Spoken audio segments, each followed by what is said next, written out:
us. And here we go. In 5, 4, 3. Call to me, lands far away. Elves have forests to protect. We need to build a wall. Dwarfs their mines. Men their fields of grain. But we Harfoots have each other. For I must now wander this wandering day. We're safe. You have fought long enough, Galadriel. No. Put up your sword. The enemy is still out there. The question now is where? It is over. Nothing is over! Nothing! You were the chosen one! It was said that you would destroy the Sith, not join them! If you only knew the power of the dark side. Darkness will march over the face of the earth. It will be the end, not just of our people, but all peoples. Everyone! I am sorry, but their time has come. The past is with us all. The past is dead. We either move forward or we die with it.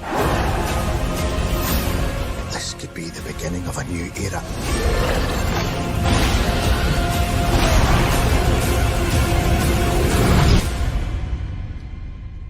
Away I must wander this wandering day.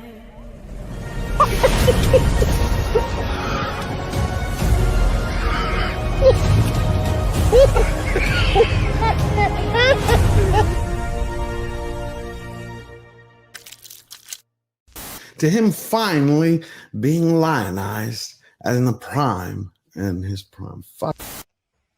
Do it! Shit. Just do it!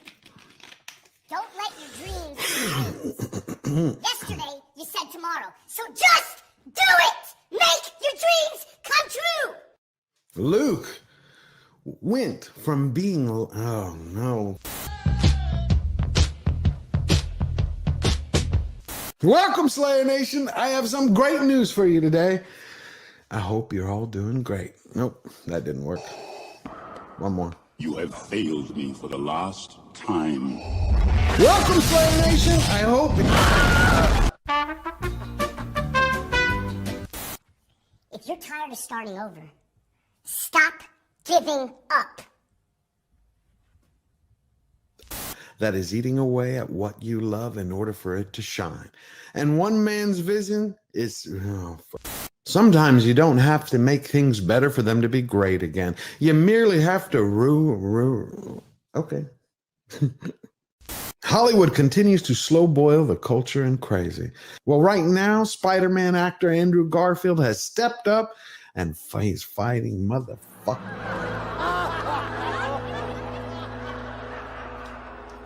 I can't do it. Okay. We'll do it live. Okay. We'll do it live. Fuck it. And unbearded dwarves, but Prime didn't stop there. They stapled in intersectionality, individuality, biddiga-dig-bee, biddiga-dig-boo.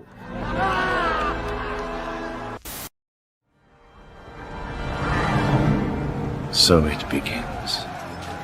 At my signal, unleash hell.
Ladies and gentlemen, George the Giant Slayer.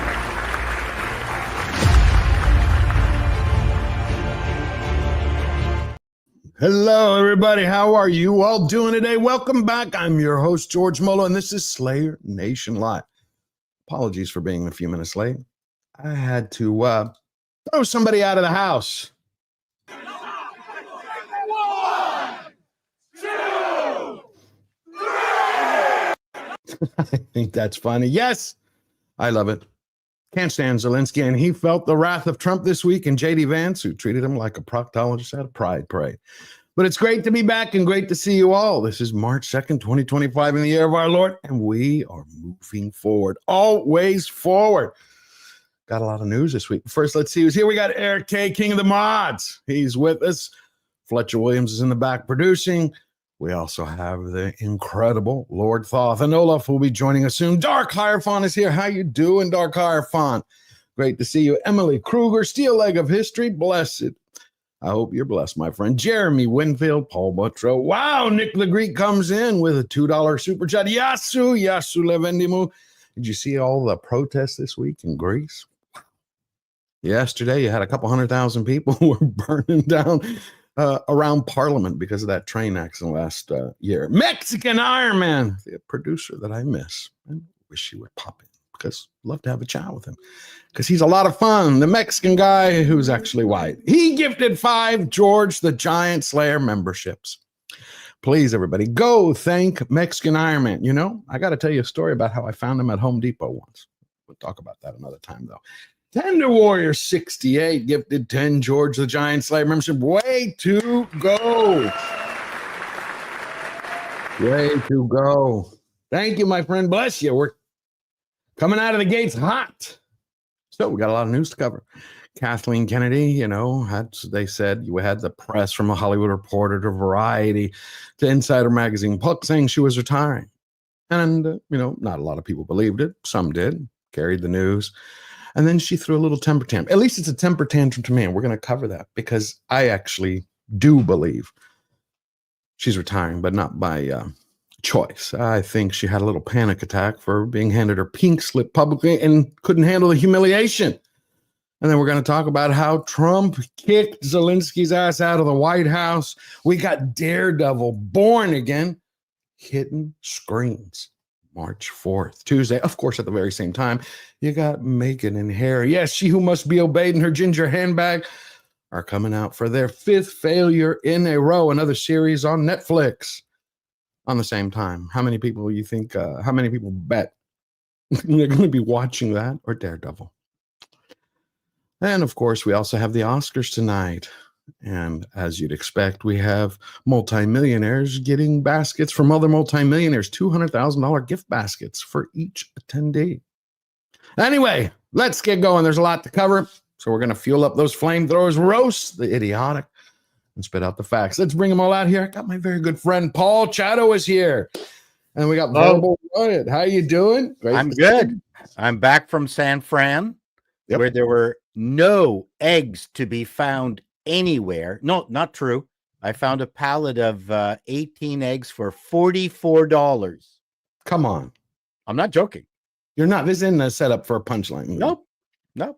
We just came back, and I have to say that California is way more expensive, even not accounting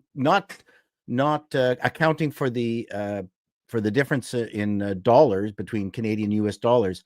Just living in California is way more expensive than Canada. Like, I wonder what it is. I wonder what it costs. Well, we actually have someone from $5 US per gallon, which is actually more than what we're paying here. Oh, yeah, it's fucking insane. And I haven't eaten eggs in about a month. Is that because you can't find them or the price? I haven't eaten eggs in like a month because I can't afford to go fucking buy eggs. Apparently, they're coming back now. Holy shit! My daughter. The lovely Sherry, always pleased to have you here, says eggs are $17.99 for 18 in NYC in the Big Apple. Let me rephrase that for a minute, though. I can afford it. I just refuse to pay it. I'm not going to pay fucking $18 for eggs. I'm not going to pay $10 for eggs. Like I until it goes down, I'm just not going to eat eggs. Well, let me ask you this real quick. Well, let's get the rest of our guests out, and then I'll ask you. We got Tom for Midnight's Edge After Dark, Midnight's Edge Espanol, and Midnight's Edge. I think Greek is coming soon. And DA, the preacher with the truth. Let me ask y'all a question who live in California. What is like required, the average minimum wage required to live in LA? I mean, I'm not talking middle class. I'm just to live, to get like an efficiency, to feed yourself, to drive, to go. I mean, if we're talking bare minimum, like very bare minimum, 60, and that's like if you're barely making it. That's a hole in the wall. You got a bucket to ride around in, and you're doing absolutely nothing else. Like and you're never going out out. hanging out. Yeah, that's like bare minimum. It's probably like 60, somewhere between 60 and 70K a year. Yeah, and you don't go anywhere. You don't eat out. You don't go to movies. You don't. That's just to live, to get up, to breathe, to eat. Yeah, see, that's you might be able to afford like Netflix and some shit like that, but only one. You can't have more than one stream. Y'all need to get the fuck out of California. You do. It sounds like to me, because here in Wisconsin, I mean, eggs are like $5-6 a dozen.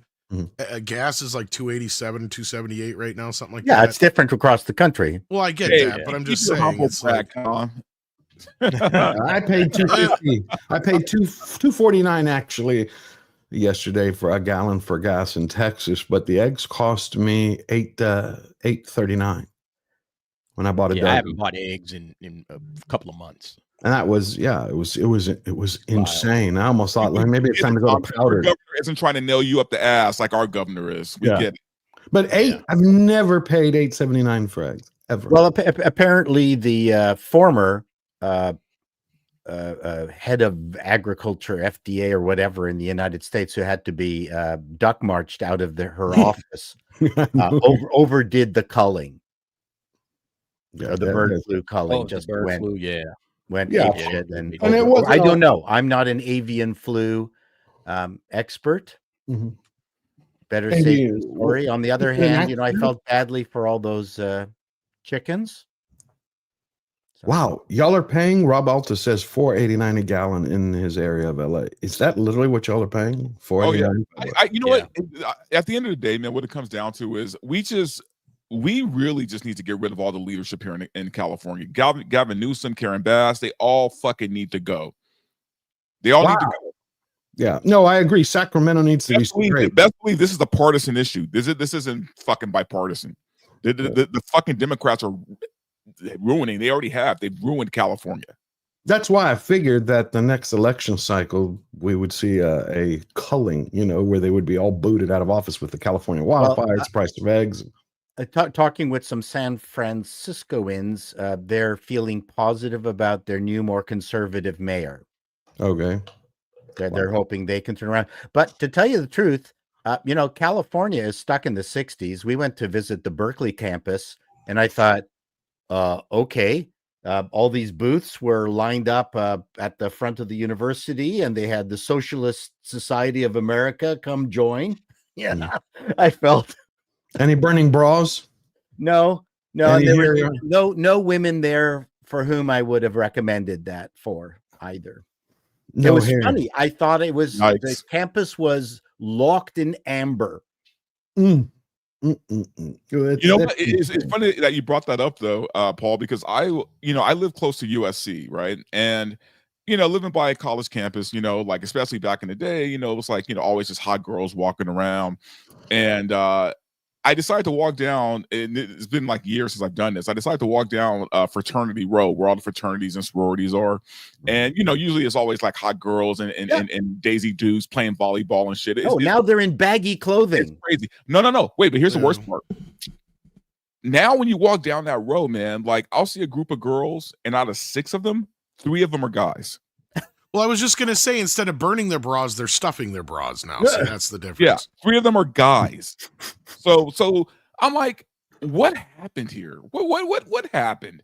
Mental illness happened. This used to be a happy place, man, where girls would frolic around and snap each other with towels. And now, well, we used to wish they all could be California girls. Now we're just hoping they're girls, period. Right. Yeah, that's a good one. What happened to the nice side boob, the fun, the Baywatch? I know. Summer. Wow. Hold on. We got somebody else has decided. Wait a second. Blitzen gifted 10 Georgia Giant Slayer memberships. Thank you, Blitzen. We're going to have a hell of a membership stream this week. No, give him another clap. That was cut short because I was talking. Come on.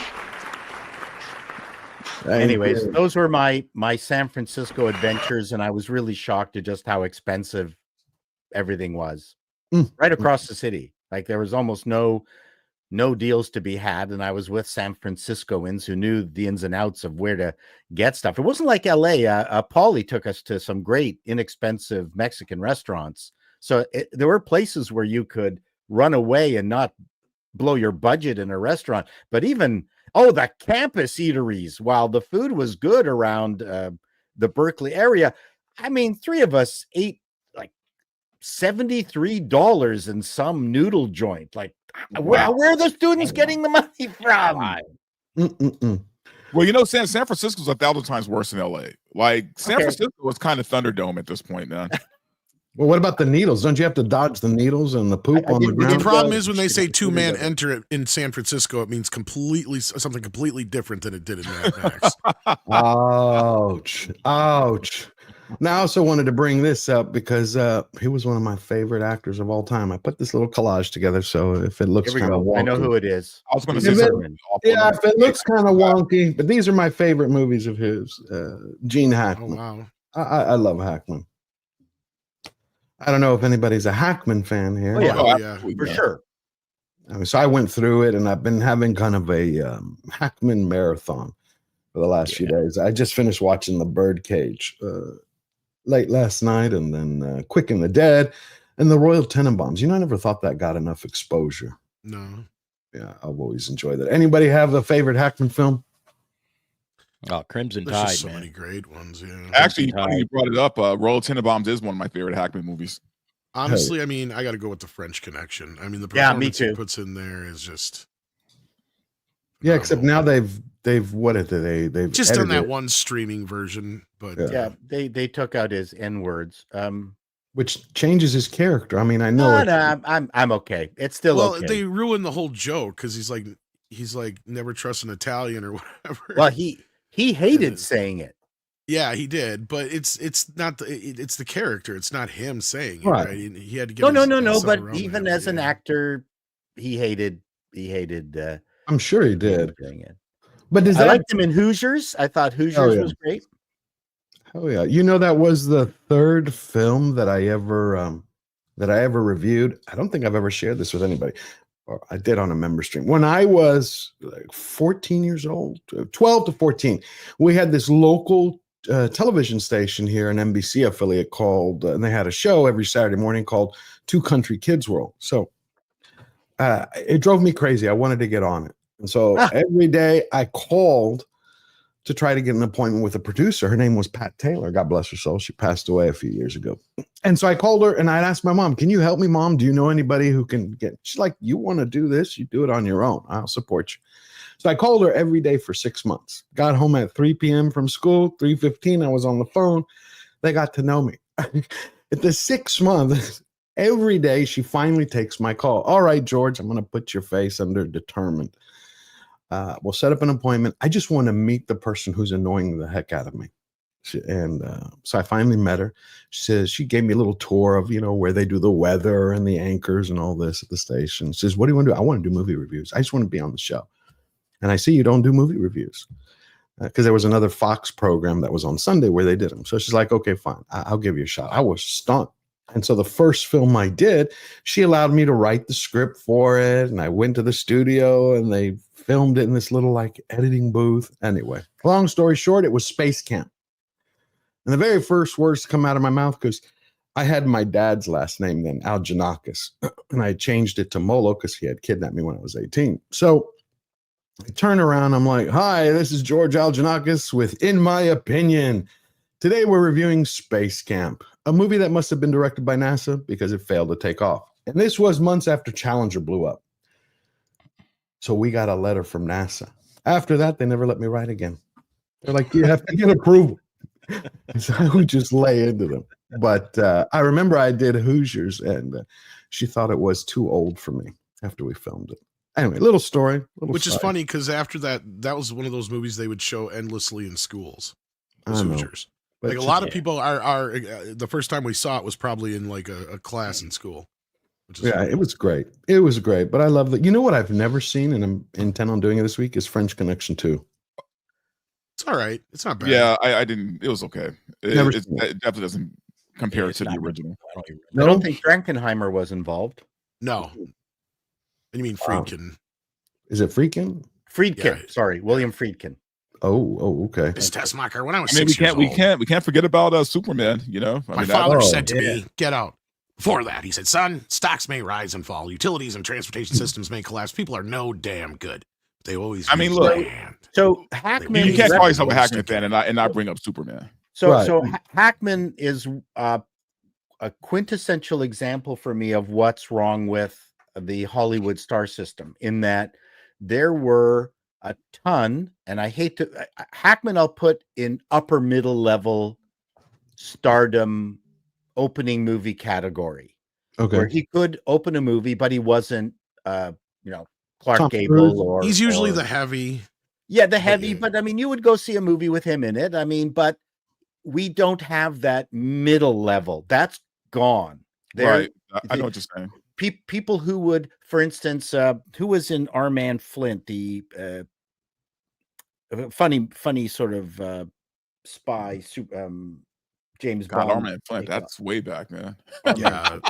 Was that not Peter Sellers? It was the other guy from. Let me do that. Our Man. No, Peter Sellers was Pink Panther. No, right? I know. I'm trying to think of the name. James Coburn. James Coburn. Oh, James Coburn. So there's this class of actor that you would not consider like superstars that could open a movie, but you were happy to go see them in their movies. So in that sense, they could still open a movie. Okay. Not to like ridiculous numbers, but they kept the Kelly's Heroes guys. Right. Every actor in Kelly's Heroes. Hollywood was really good with these mid-level semi-character actors. Would you consider like Lee Marvin? Coburn, like Hackman? That you would want you to can say that about James Woods. You can say that about John What Lithgow. I mean, like all of Marvin? these guys are mid to heavy. I mean, Yes. they are stars. They are stars, Yeah. but they're not like what we consider the superstars. They're not leading men. Well, they are, but not really. I would say Hackman's one of the greatest character actors. A great heavy. Oh, I agree. And he would But he you're would talking be about Tom above Cruise. the average. But my point is, Hollywood has eviscerated the mid-tier star. Yeah. Like the closest we have to that now, and you're absolutely right, would be like what's his face from Walton Goggins. Walton Goggins. Walton Goggins. The closest we have to somebody like that. That's right a good now. example. That is a very good example. What about Kurt? Wait a minute. What about? Okay, I've asked this twice, but what about Lee Marvin and Charles Bronson? Wouldn't you consider them? Same category. Similar, although Bronson could Bronson opened a lot of movies. Bronson, I would say, is star. Okay. Yeah. Lee Marvin always played the heavy. Yeah. Oh yeah. He was always. Yeah, Lee Marvin was a lot like what Gene Hackman was in his. Yes, they're very And similar. then you saw him in Paint Your Wagon, and you went, Hey, Lee Marvin was a badass, man. Oh yeah. There Like, is he's one of those Lee- guys. Like he's one of those actors in real life you don't want to fuck with. No. You know what I mean? Like, Absolutely not. I know nothing like, about in real him. life. You don't want to fuck with him. You know what I mean? Well, the funny thing though, I've heard a funny story about Lee Marvin, how he got all like uppity once he won his Oscar though, which was hilarious. But like he'd bring it around and he'd slam it down on the table and shit. Hold on, I got to catch up with these super chats because we were talking about eggs. I don't Lee want to Van Cleef. Oh yeah, they was great. Eric K for $2. 140 million healthy chickens are hard to replace. Yeah, no accident. Thank you for that, Eric K. Nick the Greek for $2. Make girl pillow fights great again. That's the verbal. Yep. I completely agree with that, my friend. Do you know what that reminds me of? Do you remember that series of videos that used to be advertised at like Girls 2 Gone a.m.? Wild? Girls Gone Wild. Right. Yes. I can't remember when the last time I saw one. I used to joke about those. Girls Gone Wild. It was right on the cusp of when porn was becoming like, popular. Widespread and more popular. Like, Yep. right before porn got really big on the internet, like Girls Gone Wild had this sliver of time to like kind of make its mark. Which know? is funny because I used to have this bit that I wrote for this guy that was basically about how all these kids are going to discover those Girls Gone Wild tapes years down the road, and they're going to be like, dude, that's your mom. Yeah, it is your mom. And that's your mom. No, that just went out the fucking window because everybody's mom's got an OnlyFans. But the thing is when was the last time you saw an advertisement for that? 15 years? 18 years? Oh, yeah. Oh, well, God, at least. I say 2007. I think they got a guy website who came now. up with it turned out to be a turd. I don't know. Oh yeah, anything of about course. He's a scumbag. He was a scumbag, The guy and he who got created arrested. Girls Gone Wild, big shocker. Yeah, of course. He's a scumbag. We got Mark Daly for $5. So KK swears she'll make movies till she dies. My only question is, when does she start? Well, I have a feeling she's working on a plan to live forever because somehow Yeah, Kathleen you guys are Kennedy crazy, returned. KK will outlive all of us. She eats babies for fuck's sake, probably. She does fucking something. And we got Eric K, King of the Mods, gifted 5 Georgia Giants Slayer memberships. Thank you, my brother from another mother. Thank you. He does an ID of like infant blood every Sunday. She does something. She's kind of like if Kubrick were alive, he would make a movie about her. Narrowboat Thoughts with Nigel. Remember for 8 months. Hell yeah. Scarecrow with Al Pacino. Haven't seen that one. I need to see it. It's on my list. Yeah, I also was a guy who could open a movie. He was a star. Oh yeah. Hell, you know what movie I have never seen? It's one that a very good friend of mine, another brother, told me about months ago, and I have looked for it everywhere. It was with Lee Marvin and Ernest Borgnine. I think it was Ernest Borgnine, and he was on a train. It's supposed to be the Northerner or something, where he's a hobo. Lee Marvin's a hobo, and there's some maniac who's trying to kill him. And I looked for it everywhere. The name has just escaped me. But thank you, Narrowboat Thoughts with Nigel. And then we got Mark Daly for another $5. R.I.P. Gene Hackman. The Pour Emperor one of the out. North is what you're thinking of. Yes, the Emperor of the North. Pour one out for Popeye Doyle, Lex Luthor, and the Unforgiven Sheriff. Dozens of pick your feet in characters. Poughkeepsie? Yeah, but one kind of talent. Well, this is for Gene Hackman. I raise a toast to him. And then we have Torgo the White for $2. Paint Your Wagon is Torgo's favorite musical. Hell yeah. It's a great musical. Yeah, I was shocked when I saw it. It was fun. It was fun. Oh, we got the last one. It's the Phobos for $2. R.I.P. Mary Ashmead, the Ginger Menace, a Doomcog mod. Oh. I condolences to her family. I didn't know that. Well, rest in peace, Mary. Rest in peace, Mary. Well, now we have the Oscars tonight. And I just found this stunning. It's like y'all are just talking about, Paul is talking about the price of eggs in San Francisco, DA and Verbal are talking about the same thing, you know, how it's outrageous to live in California. And then we got this, and it was hitting everywhere. Hi, I'm Lash Ferry of Distinctive Assets, and we have yet again assembled an amazing array of gifts for this year's top acting and directing nominees. This is something we do independently of the Academy with the intention of brightening someone's day if they do go home empty-handed on Oscar night. Also including some simple yet significant ways for these nominees to get. Bottom line, so we don't have to hear the whole thing. Each person who attends, I said each actor, gets a $200,000 gift bag, and it has everything from $220,000. Sorry, in value. In value, yes, $240 cutting board, $1,570 pocket square, $25,000. It used to be $100,000.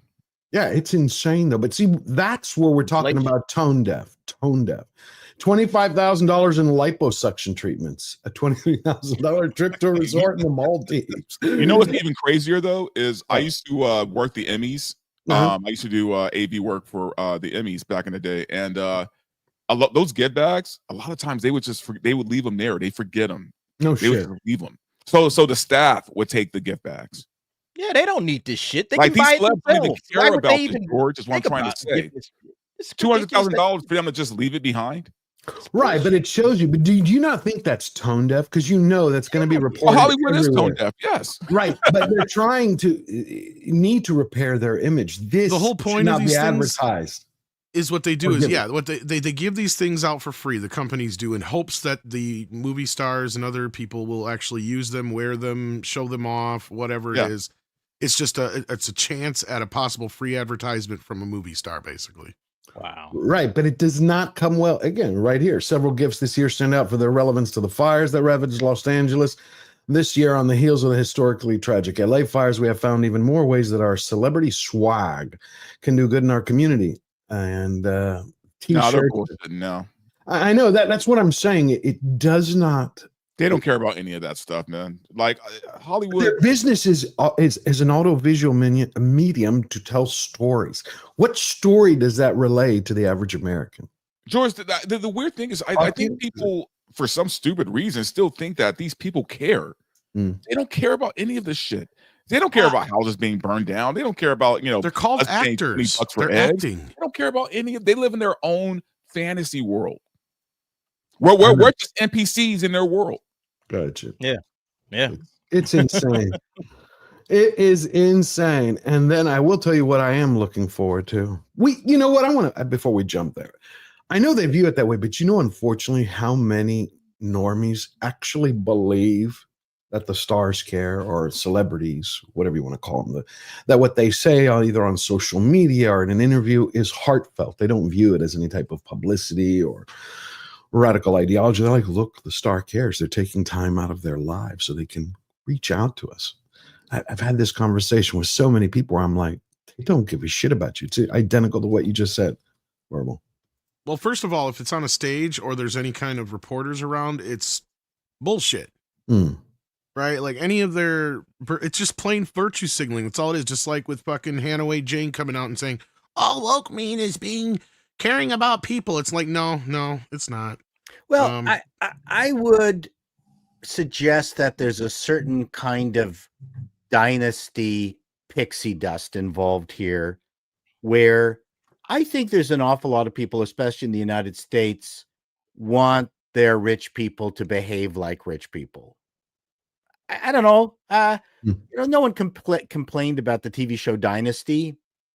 People saw it maybe, well, I wouldn't call it aspirational, because for most people it would be impossible to try to get that but people saw something in that, and I agree with you. As as long as the stars repeat the progressive catechism, then all the progressives with no money at universities are going to give them a buy. Right? But why is it that we never used to hear about this during the time of Dynasty, when you'd have Oscars or Emmys or Golden Globes? You never heard the gift bags they were giving. It seemed like I'm sure they got them back then. Well, the gift bag was kind of more of a thing that became more of a bigger deal in like the 90s, I want to say. Like before that, I don't even think they were a thing. Paul would probably know more better than I would. I don't remember them ever being talked about until I remember the gift bags. I mean, they used to do like fruit baskets. I remember used to be like the old joke, but like.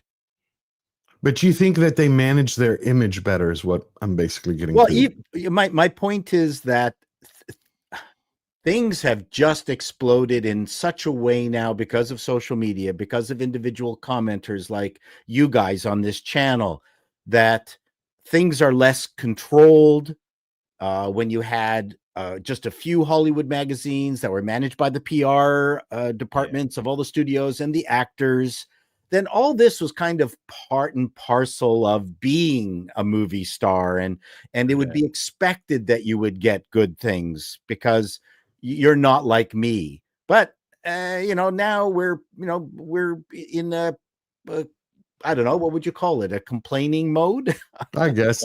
I think right now we got people that, we're starting to see these actors and celebrities for who they really are. There's a lot of people that still worship celebrity. And, we remember Lifestyles of the Rich and Famous. Like that was a show that was very popular for a long time, and people loved it, because they love worshiping celebrities. They love, I remember Cribs, going over to people's houses, and all of that stuff is stuff that people have, we were a little bit different in America then too, though. See, that's the thing. No, totally. But now, they have tried to, sorry, go ahead. No, I was just saying post-COVID, I think people are a little bit more like, you guys are kind of fake and phony, and we don't really like you as much as we used to. So that celebrity culture has kind of died out a little bit. So this feels very like tone deaf. Like but also you have to remember too, back in those times, man, like during Cribs and all that, like celebrities, I guess for lack of a better word, I mean, they were fun. Like we were having a good time Right. with them almost, right? Because we were doing our own thing. They were doing their own thing. They weren't preaching at us. Politics right? really they were, got in the They middle weren't of it, super yeah. political. They were just doing their own thing and having a good time. And I'm like, okay, you know, and we were cool with that, right? We would watch Chris and be like, oh man, I would love to have that, right? But it wasn't one of those things where it wasn't like they were rubbing it in our faces. They were just like, you know, and not only having that, they would fun. usually, and I feel like we've moved so far from that now there is like a divide between celebrities and just the average person, where before that divide wasn't so big, man, and it was kind of like, or didn't feel that way. well, that's what Dallas and all those shows were all about, right? Like, Is that no, we didn't hate them the way we do now. Well, that's what shows like Dallas and all that shit were kind of about. It's not so much that we wanted to be rich and famous, which everybody does, but part of that was saying, oh, these people are just as fucked up and crazy as we are. That was part of the charm of seeing a show like that. But like at the end of the day, it's like the celebrities always had like these things that they were into, but it was usually just one thing, right? Like sure, once in a while they would use their platform to talk about it, but it was like, you know, how like Gore, his whole thing was the climate, you know, or like certain actors or actresses will get behind just one or two different things, like how Brando is always talking about Native American rights and stuff like that. And you would have that once in a while, and it wasn't as obnoxious and in your face as this other shit. And they usually wouldn't make it part of their entire identity like they do now. See, that's the other thing, is like these celebrities, they think they're so much more important than they ever used to before. Because you're right, like the Oscars is a great example of how, like Paul and I have talked about this many, many times. The Oscars used to be like a big roast, right? Like they used to all just get together and make fun of each other. We used to show clips of, you know, like Walter Matthau and Jack Lemmon getting up there and making fun of everybody in the industry and themselves. And, you know, same thing with a few other bits here and there. And the segments they would do with like Billy Crystal and all those guys. It was all kind of a big roast. It wasn't so much a big dick sucking contest like it is now. And then, you know, that's what it's kind of become now. And these people think they can change the world with a movie or a speech in a movie or a speech on a stage. It's like, you ain't changing shit. Rocky and Rocky 4 had more fucking progressive notions in it than you ever will. And that's why I'm like gotten to this point where I think most people are just sick of celebrity, because they have no idea what they're fucking talking about. We all know they're out of touch. We've always known they were out of touch, but back then they didn't tell us how to live, right? Like that was the big difference. We always wanted to be rich and famous. Everybody wants to be rich and famous. The last thing we want to do is a bunch of fucking people who are completely out of touch trying to tell us how to live, especially when we can't even afford to fill our gas tank or feed our kids. Well, that's the thing. We didn't have celebrities like just blatantly insulting us, right? We didn't have them blatantly calling us out, you know, for, you know, how we vote or, you know, what our politics are. They didn't care about that. They just wanted you to go watch their movie or buy their CD or whatever. You know what I mean? They didn't care about the politics of it. So once they got super political, they lost. They lost. And not only did they lose just our favor, they lost our money. The most I wanted to see from the celebrity crew, remember they used to have Rock the Vote on MTV and stuff like that. Like that was it. That was great. They would never tell you who to vote for. They would just say, exactly. Go vote, right? Yeah, go vote. Like that's as much politics I want to see out of a celebrity. All right, that's as much as it gets. Hey, everybody go out there and vote, and we're not going to hold you in judgment of who you vote for, what you vote for, but just go out there and let your voice be heard. I thought that was great. Like, okay, cool. I agree, 100%. That Diddy did that, didn't he? No. Diddy did a lot of things. Oh yeah, Diddy did a lot of things. Okay, we can't judge everything that's done. I don't mean it in a negative. Diddy drank milk. Okay, are we going to stop drinking milk too? I don't mean it in a negative way. What I'm just saying is just as a matter of fact that I enjoyed it back then because it got people together. Go vote. That's powerful. That's a powerful. Do it. He didn't say go vote for Clinton, or did he? Might have. I'm just saying that today they're going to be holding a rally. Oh, go vote for Cackles. Go vote for old Joe. They don't come see that Avengers video, right? With all the Avengers. Oh my God. Yes, bullshit. Yeah, and then it's like, yeah, that's cringe as fuck. Kamala. How are we going to get the vote out to rock for Kamala? And then all of this bullcrap that came after that. Yeah, so yeah, well, and I'm not saying politics have never been. Yeah, I'm not saying politics have never been a part of movies. They always have, right? Like you can even go back and see like where John Wayne, like, and this is where celebrities used to get in trouble as far as like talking too much. Right, like when John Wayne did that Playboy interview, like those were the times when we'd get an interview or something like that where a celebrity would say something that was a little off beat or whatever, and they would come after him like crazy. So that because they tried to cancel John Wayne back then because of that shit.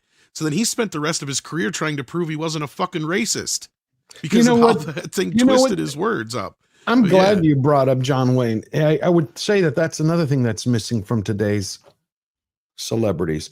Wayne, Bogart, Gable, that class of actor, Lee Marvin, Charles Bronson, always waved the flag. I love America. America made me. Well, it was propaganda. Don't make any right or wrong. it, but yeah, but you want your people it was to still be, entertaining though. It was. You want people to wave the flag, going, "Look, without this country, I wouldn't fucking be here talking to you today."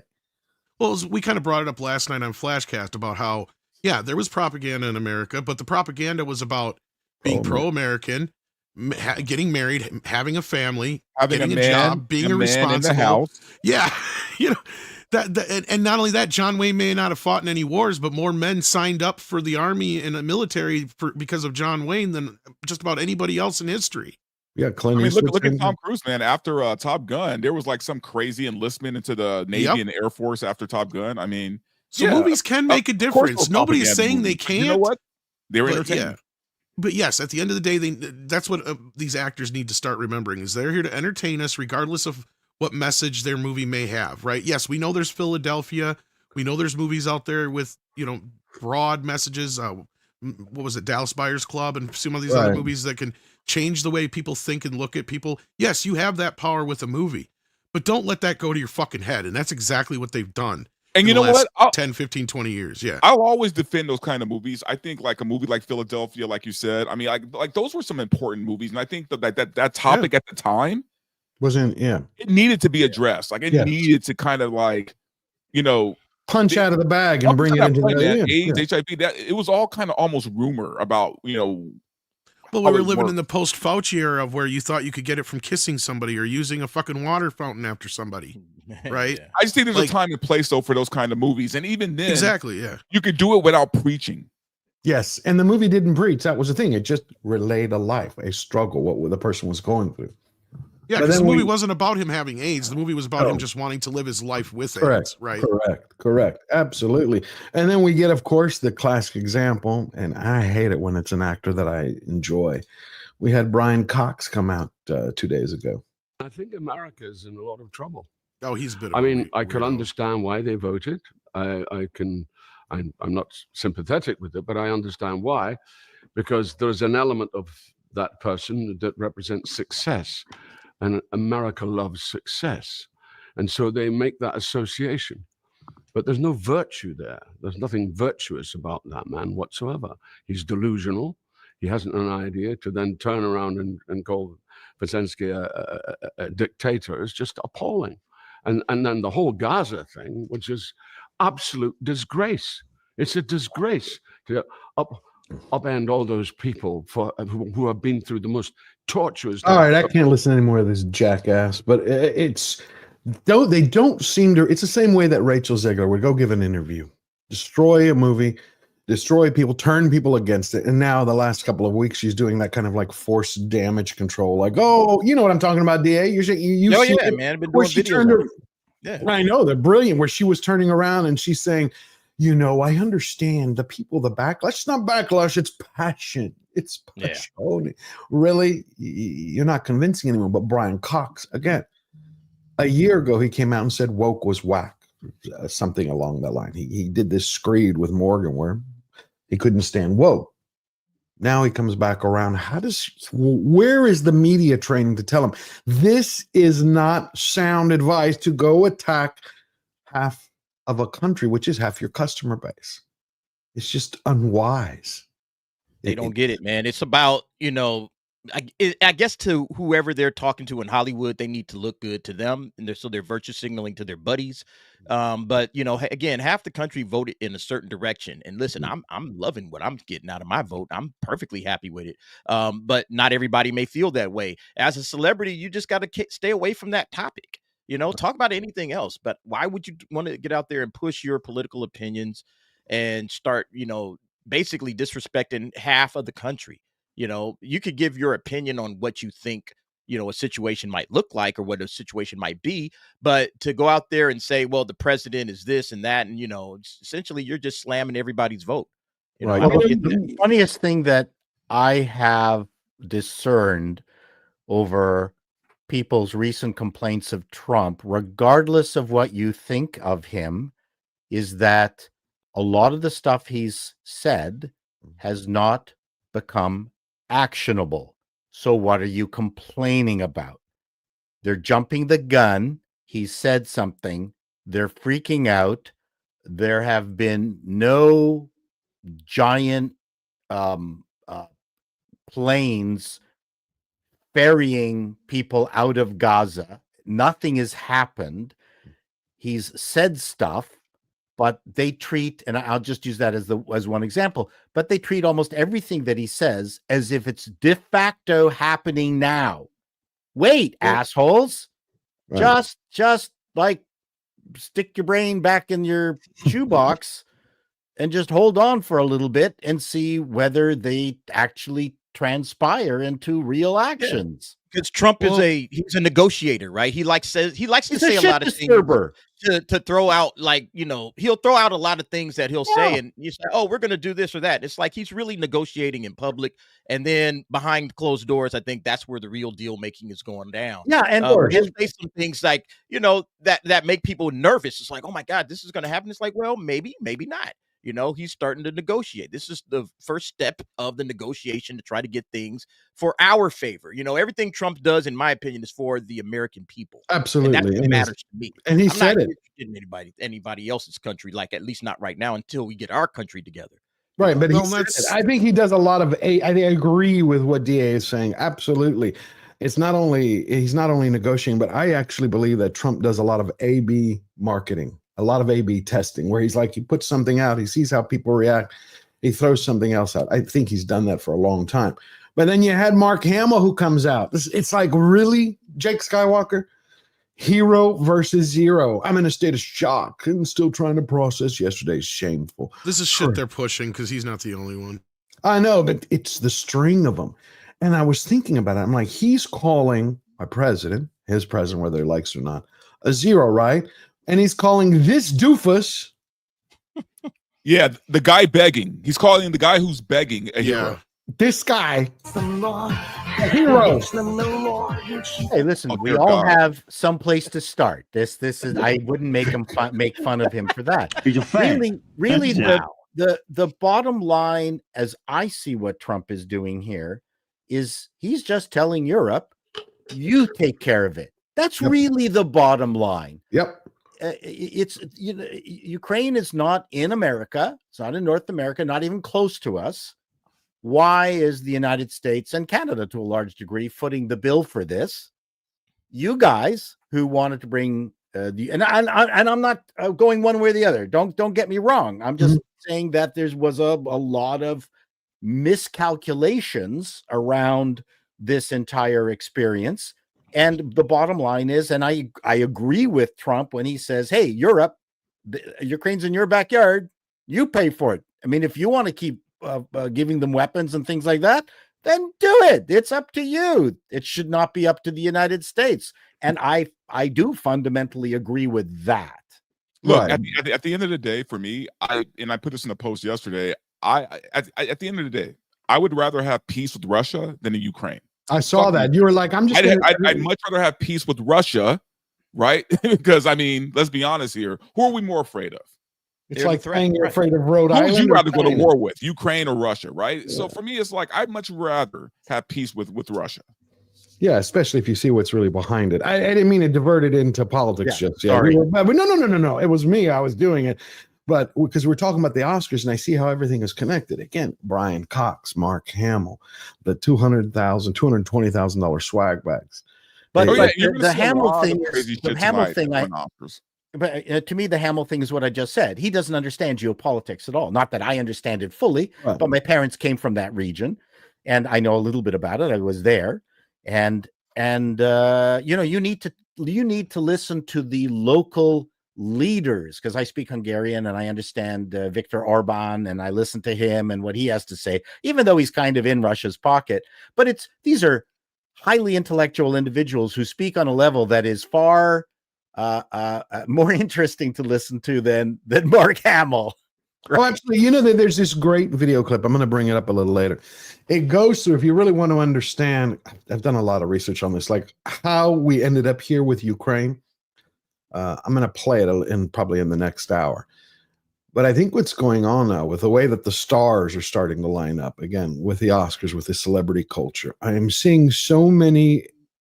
I want to ask y'all, do you think tonight is going to be a woke fest at the Oscars? It's going to be horrible. Yeah, 100%. Like a middle finger to Trump. You know what? It better be, because I'm going to be lit up, man, and I'm going to be coming off.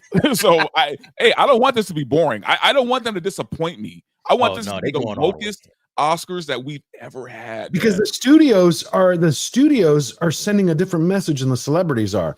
And we're going to go through in a minute all the lists.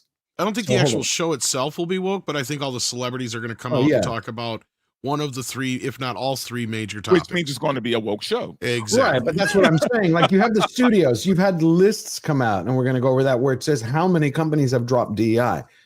Half the Hollywood studios in one way or another, except for Warner Brothers, who says they're dropping it, but renaming it inclusion. That's the point, George. They're not really dropping it. They're just changing the name to something else. Everything is remaining exactly the same. All they're doing is just hiding it. It's like I said, it's a shell game where the marble's over here. We just got to hide the marble under a different shell, but the marble is still there. They're not getting rid of DEI by any stretch of the imagination. They're keeping it going. They're just changing the name. They're moving the deck chairs of the Titanic.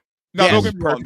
There are some changes being made because these studios realize they can't keep losing money. So what's going to happen is this: there's going to be, especially with that USAID, less of those kind of movies, less of those kind of TV shows, but they're still going to have those things. But what they're going to do is kind of like hide it behind the bigger film or the bigger project that's not woke, right? But they're going to sneak the woke stuff kind of behind it.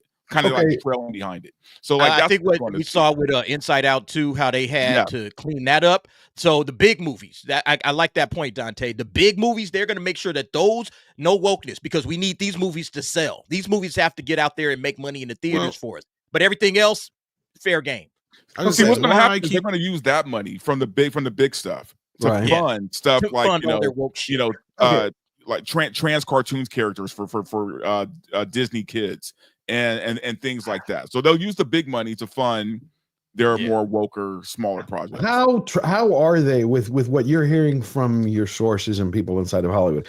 How are they going to handle the fact that the Supreme Court is about to bring up and to finally, supposedly, if they follow what most analysts are saying, they're going to put the final nail in the coffin for DEI? How are they going to handle that when the lawsuits start coming? Well, from what I heard from one of my sources, for sure, is that they're happy about it, man. Like the writers are happy because it means that they could finally get back to work. It means like, hey, guess what? You know what? Now we could just get hired on our merits again. I'm all for this, dude. The real writers in Hollywood have been like suffering for a while now, man, and they've been getting like cast out. They've been getting forced out. They've been getting like just job opportunities stripped away from them. So the people who are real in Hollywood are happy about this. The ones who have been hired because of DEI, they're crying. I was going to say, there's a lot of people that I knew that are starting to get work again that weren't before because they were white males. Right. So it's not only, we've said this for the last year, they have to start making money. BlackRock is officially pulling out of DEI and ESG. You just had Robbie Starbuck has mentioned it. Forbes was going through the list. They practically bankrupted all these companies. Of course, after they practically bankrupted it. So if these studios are merely renaming DEI like Warner Brothers is doing, we're going to call everything under inclusion. And they're going to drop the diversity and equity angle. They're going to be facing lawsuits. That's the thing. Well, not only that, is the money still going to be there now that you said shut down and Elon's shutting a lot of this stuff down at the source. Right. So like that's what we got to keep in mind too, because this is one thing we learned about this DEI crap in the writer's room, for instance. Like these DEI programs would literally pay for a writer to be there, right? Like they weren't being paid out of the production itself directly. So when that money would go away, like because it would only be set for like a certain amount of years, then it was up to the production to decide whether or not they were going to keep that writer or not. And we saw the result of that with that Superman and Lois show a couple years back, when that one black chick was freaking out because she got fired from the show.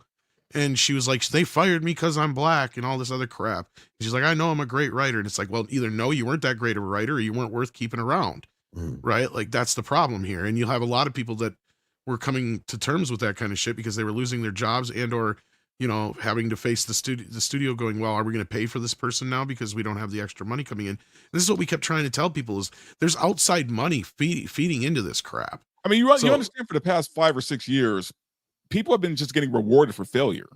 Absolutely. And that's what I'm saying, because they're getting money from other places. For failure, man. It's like, you know what? Hey, I just failed at this TV show. Guess what? I just got another job doing another TV show after I just fucked up this show.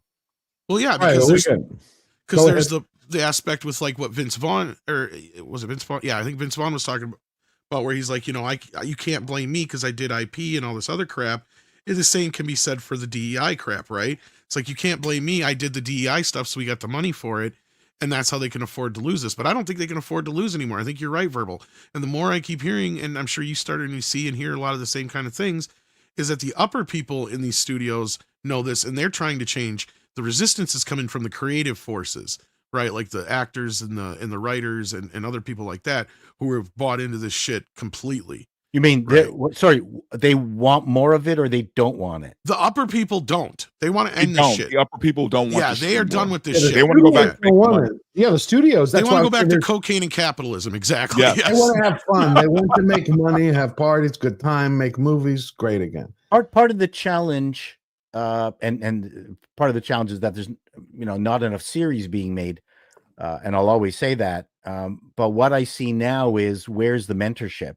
Who are you learning from? Good point. The people you're learning from are substandard.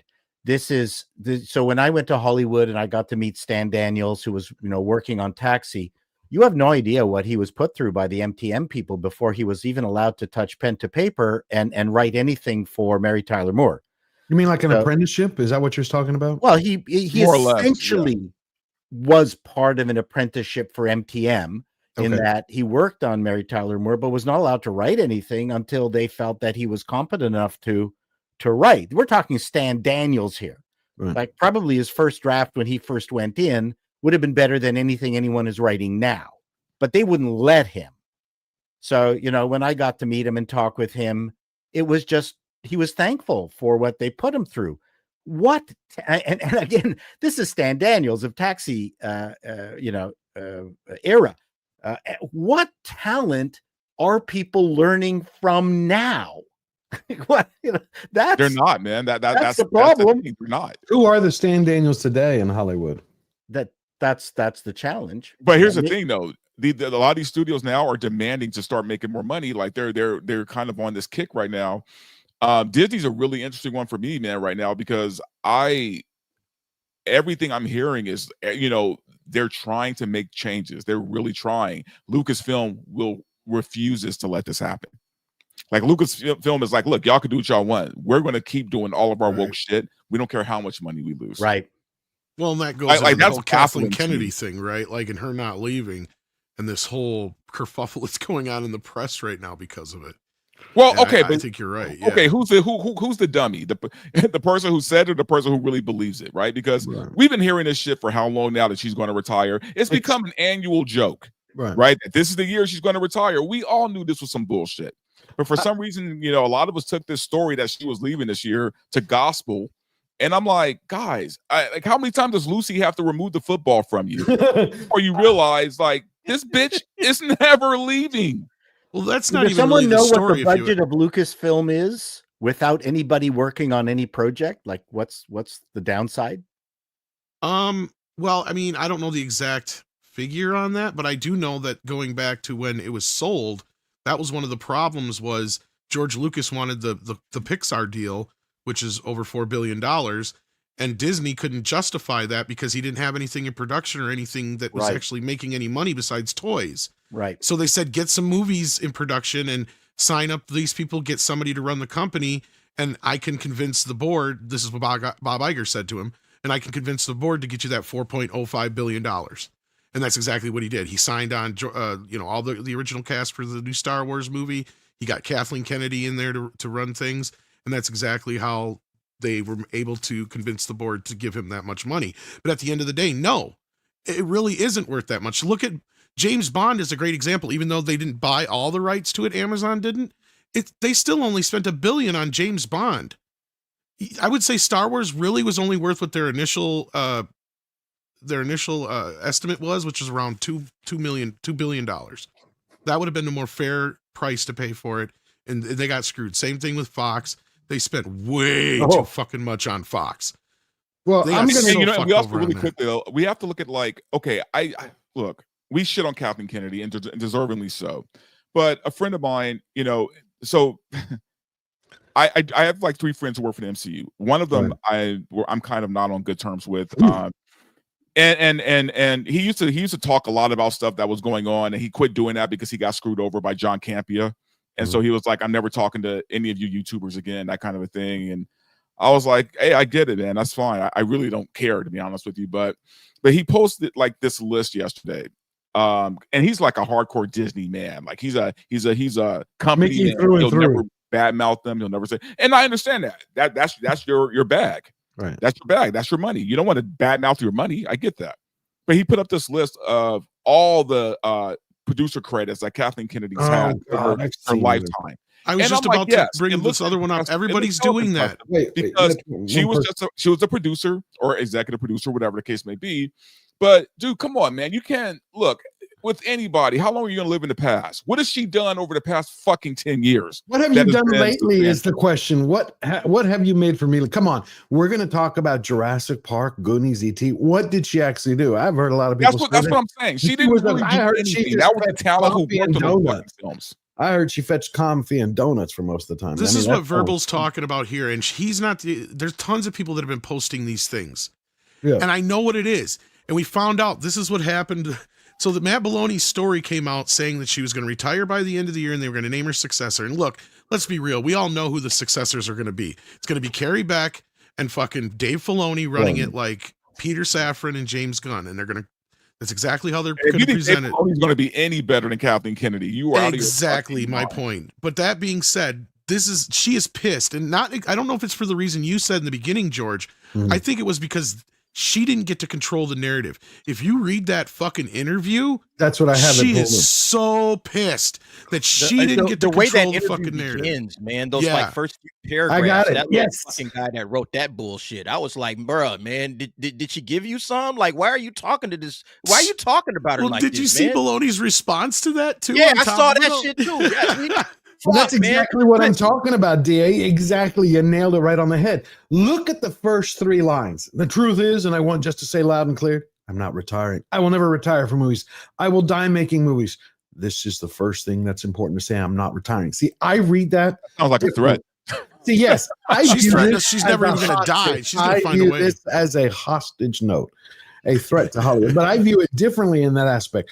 I may be one of those people that DA and Verbal are going to say, okay, he believes it's crap. I think Kathleen Kennedy, when you look at Disney's board, at the movie that they're making, that Bob Iger and others had thrown an inaugural ball for Trump, a private party in Hollywood for some of his people.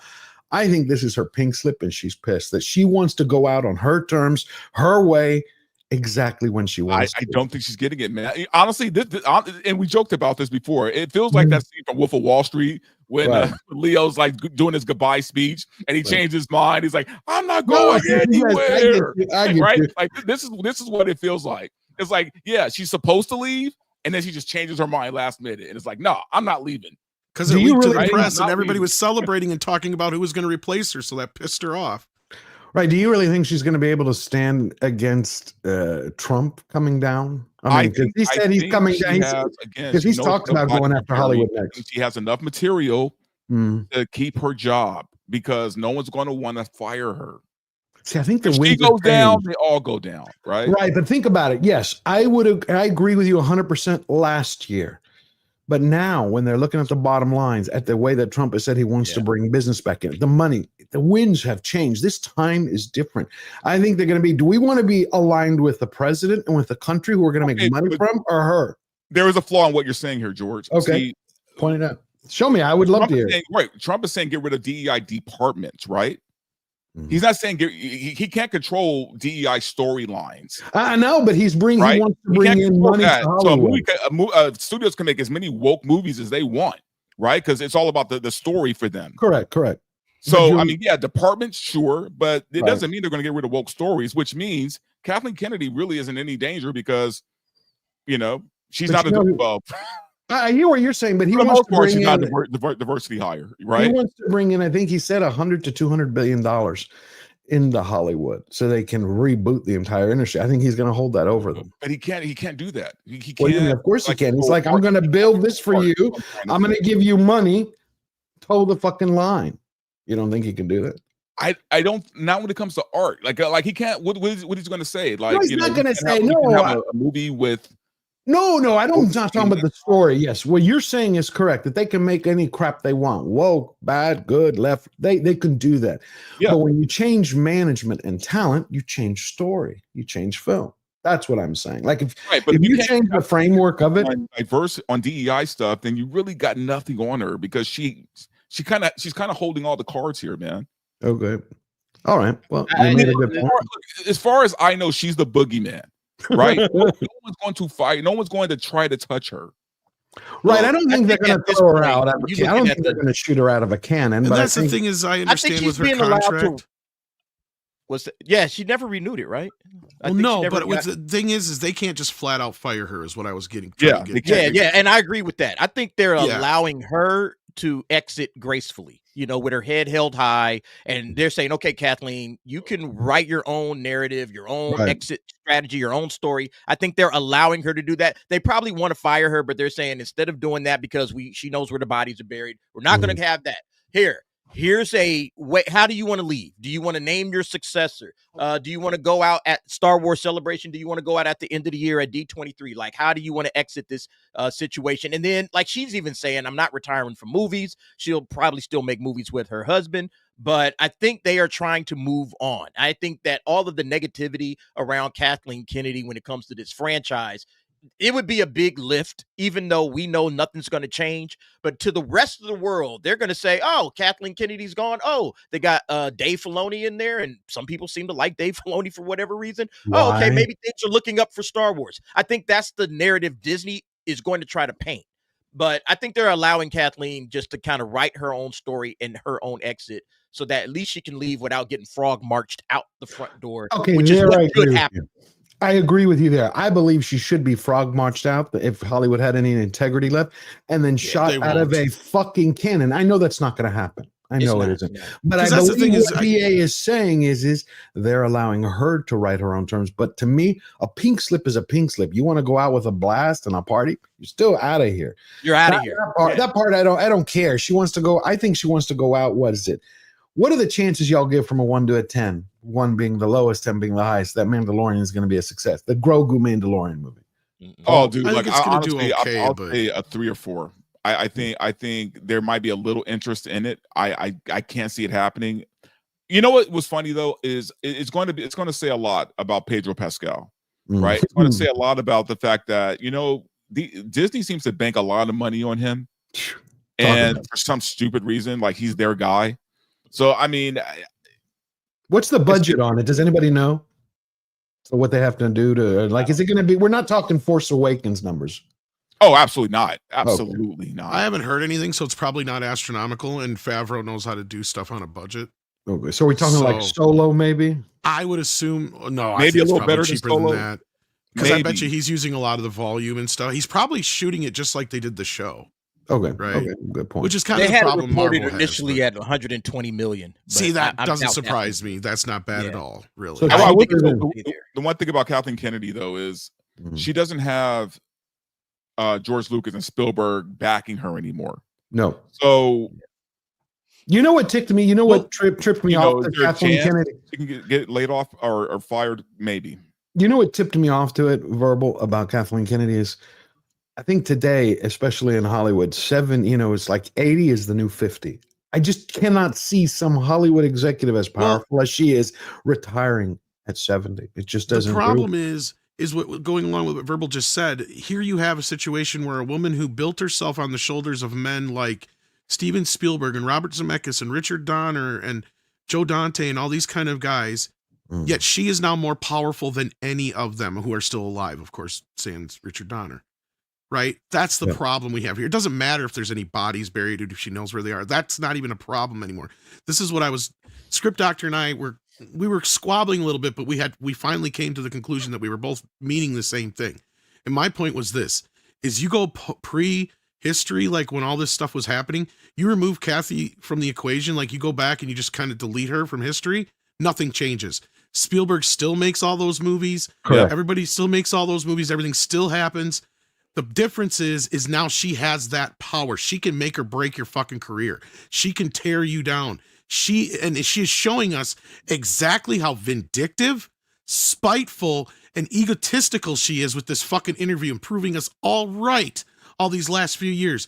I guarantee you she was on the front lines and giggling away when she got to fire Gina Carano. That's what I'm saying here is we've got everything right here in front of us saying, yep, not only is she paying attention, she's been pissed since we didn't like The Last Jedi. That is what she's showing us. And she is being spiteful, and she's doing exactly what Verbal said. She's pulling a fucking Leonardo DiCaprio, and she's saying, I'm not fucking leaving.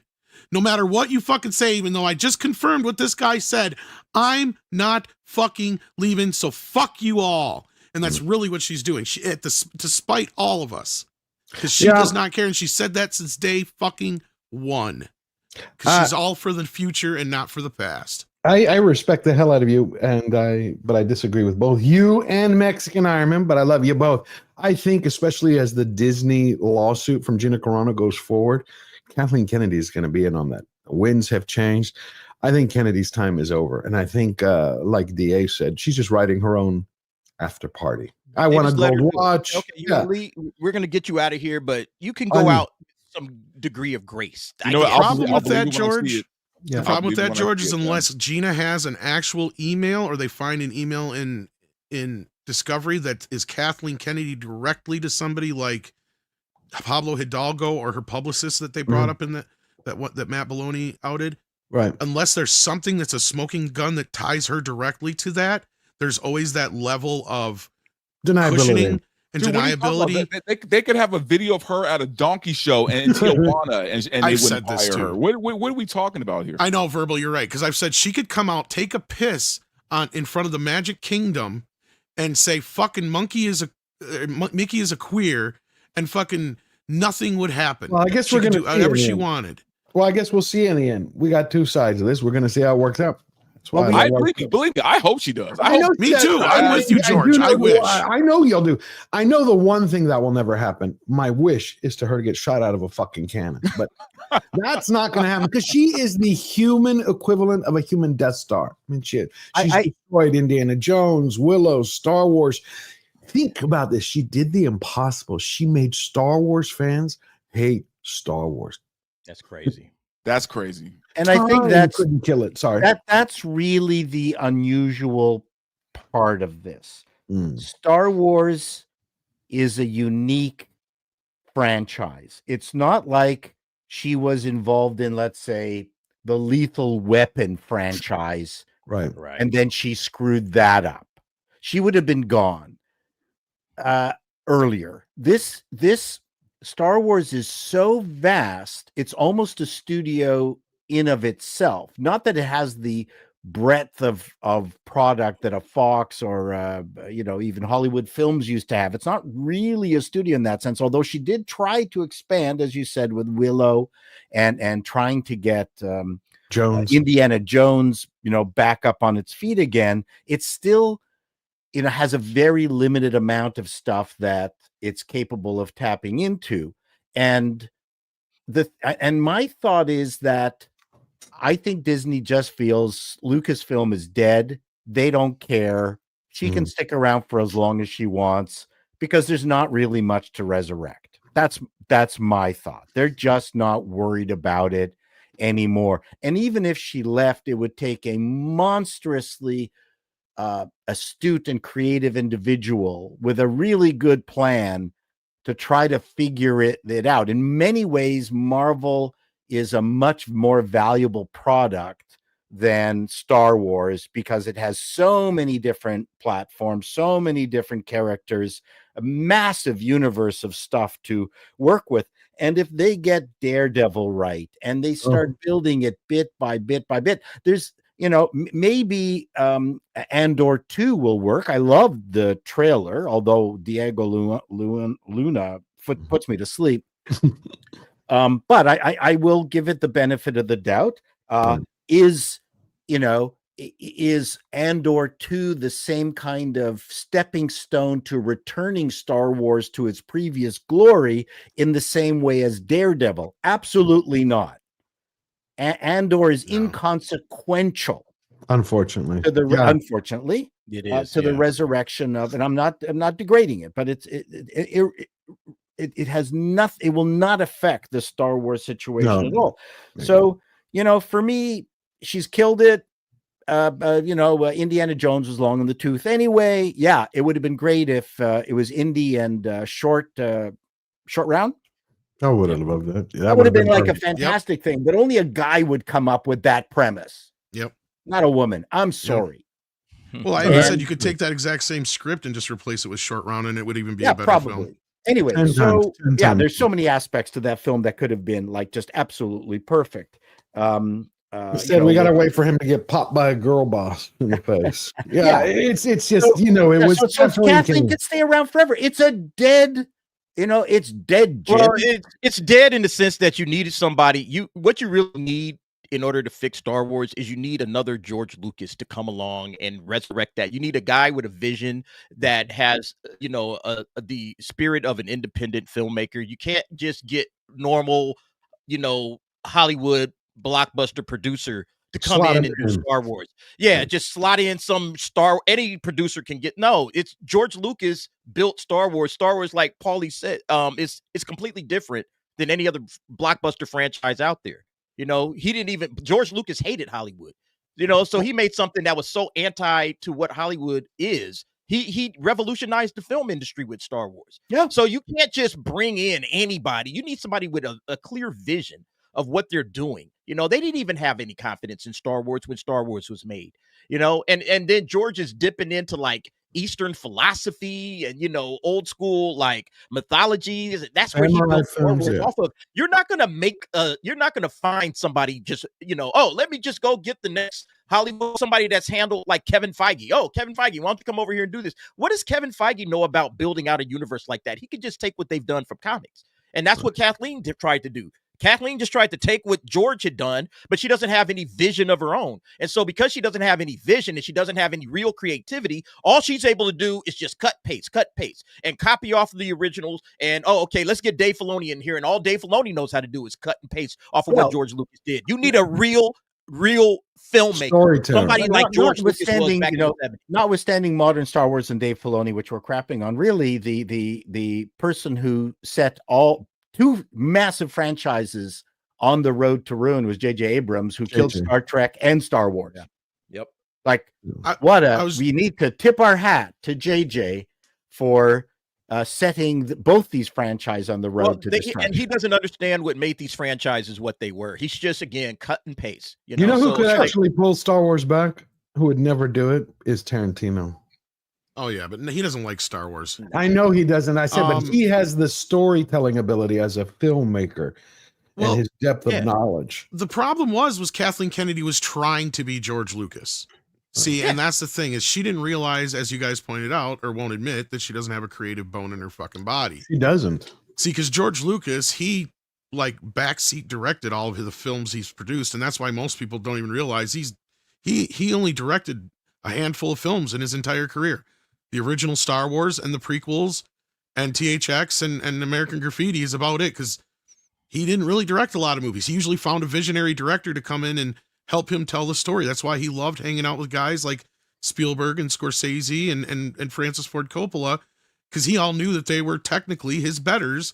The only thing is he was a visionary who could build a world, right? That's the one thing these guys couldn't do, right? They needed something to work off of. He was just building this shit all on his own. And he was more into the technology and more into the techie side of things. And then he realized with Star Wars, all the money's in the plastic. It's not in the fucking movie itself. And that's what he meant. And honestly, look, I love the guy, but I don't think he really even hates the prequels or the sequels so much as he dislikes the fact that they didn't do anything original or new. And Paul and I have talked about this before too, because he's a tech guy. He's like, they didn't bring anything new to the table. They just wanted a retro movie. To him, he thought it was lazy that they were just painting the X-Wing and TIE fighters black, right? Oh. His whole thing with the prequels was everything is new. Nothing has been seen before, right? You're going to, even when you go to Tatooine, you're still seeing a bunch of new shit like with the pod racers and everything. Yep. So that was his gimmick and his thing that he liked to do. And he saw this as a complete waste of time. So like in that respect, like she thought she was being George Lucas by dictating everything that was going on without having any real fucking idea what made George Lucas George Lucas. Absolutely. That's the problem. Let me pick up some super chats as we move away, and we're going to go into Daredevil because we have some questions from the Oscars and stuff. All righty, Anthony D'Andrea for 10 Canadian dollars, filming Paint Your Wagon. Oh, that's an old one. Director Joss Logan began screaming at Lee Marvin, who stood there nonplussed. After the tirade, Logan looked down and Marvin had pissed all over his shoes. I didn't know that. Thank Maybe you for because sharing Marvin that. was drunk all the time. I can believe it. I loved Lee Marvin.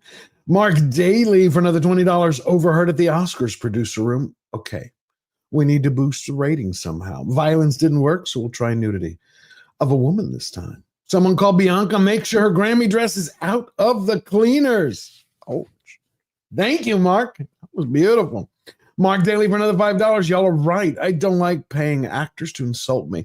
I know too many people who provide that service for free. Yeah, we all do. They're out there, and we don't have to pay them. John Cacosa, my great friend. How you doing, sir? For $10. Hail, George and panel. Chalamet definitely deserves Best Actor. Demi deserves Best Actress. I saw that finally. Someone should have. I didn't know it was that violent and horror-based, but she does. Demi deserves Best Actress. Really tough for Best Picture. Complete Unknown, The Substance, and Dune 2 were all outstanding films. I really wonder how Netflix is going to do with their Elvira or Elvira or Elena or whatever. Emilia Perez. If it wasn't for those texts, I think it would have ran away with everything. I think.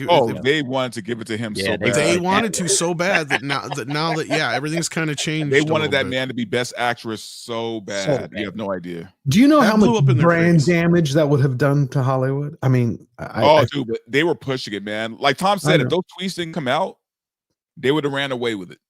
Yep. Wrong time. See, that's again where they are tone. I'll say it again. They are not reflecting to why everything has flipped. And they're just going to keep digging the hole deeper. It is not going to help them. Mark Daly for $5. Paul Chato for Prime Minister of Canada. He's a better comedian than Z-Man, and I bet he'll be a better PM than Trudeau. Hell yeah. No doubt. Make Canada mediocre again. No, make Canada great again.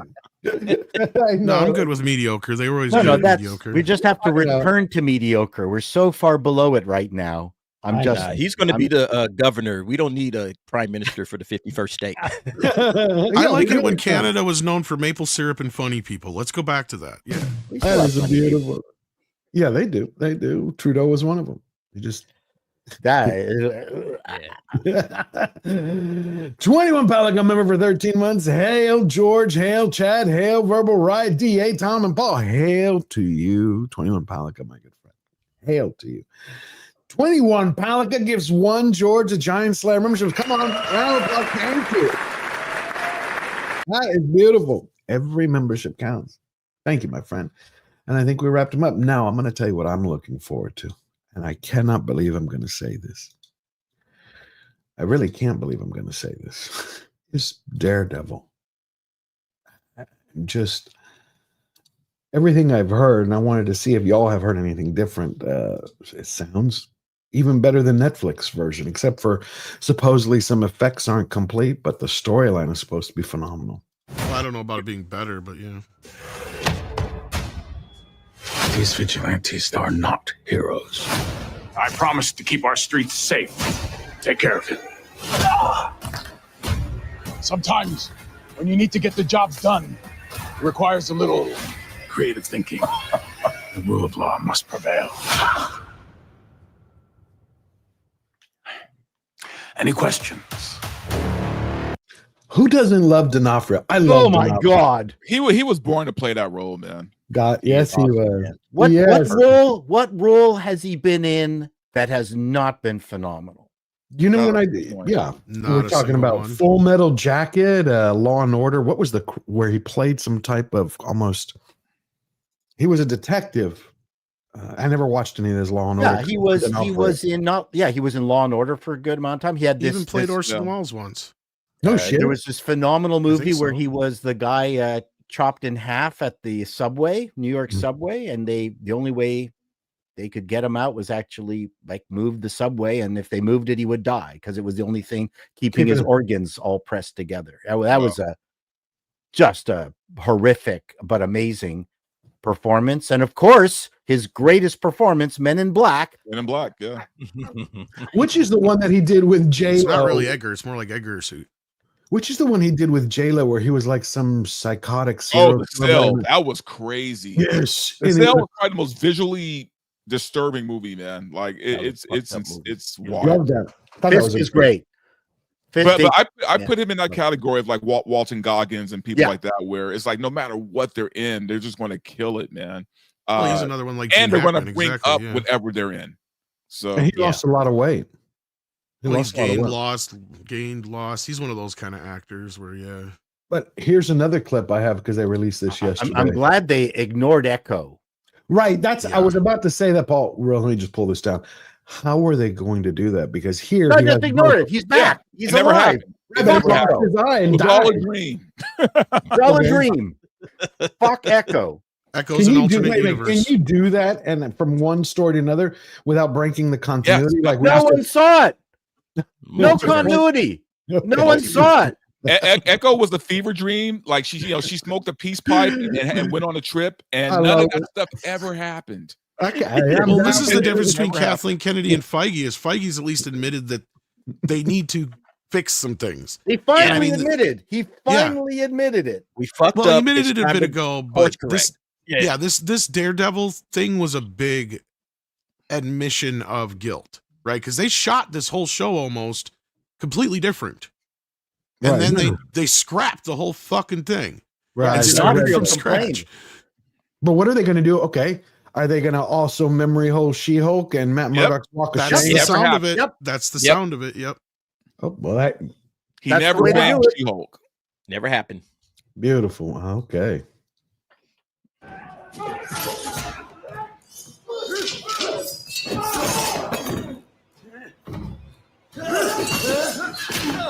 Is that Bullseye? It has to be Bullseye. Look at all the knives. Damn. Oh fuck! It's a pincushion. Yeah, I know. That's got to be Bullseye. What do y'all think? Bullseye? Chat. What do y'all think? Bullseye? One for Bullseye. Two. You don't know. Pretty sure it's Bullseye.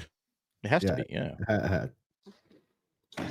Which, by the way, if you saw Daredevil season 3, man, he was phenomenal. He was fucking awesome. The guy who plays Bullseye, fucking great. Yeah. It's the same guy, right? Yep, same guy. Wow, cool.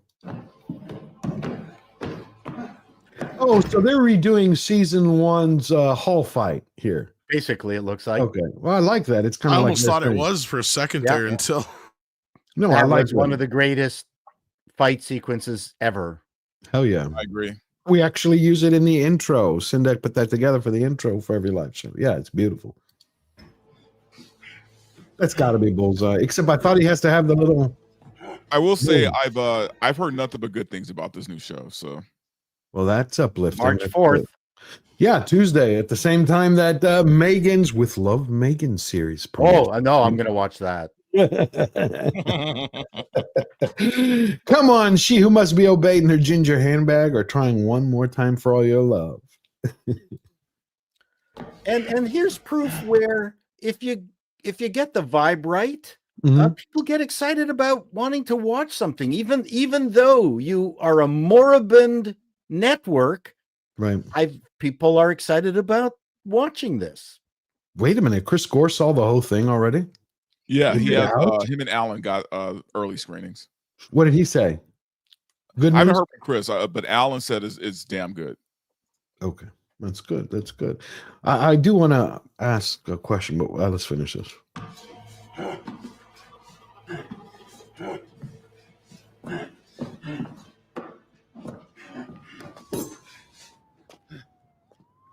What are you going to do with all those kids in you?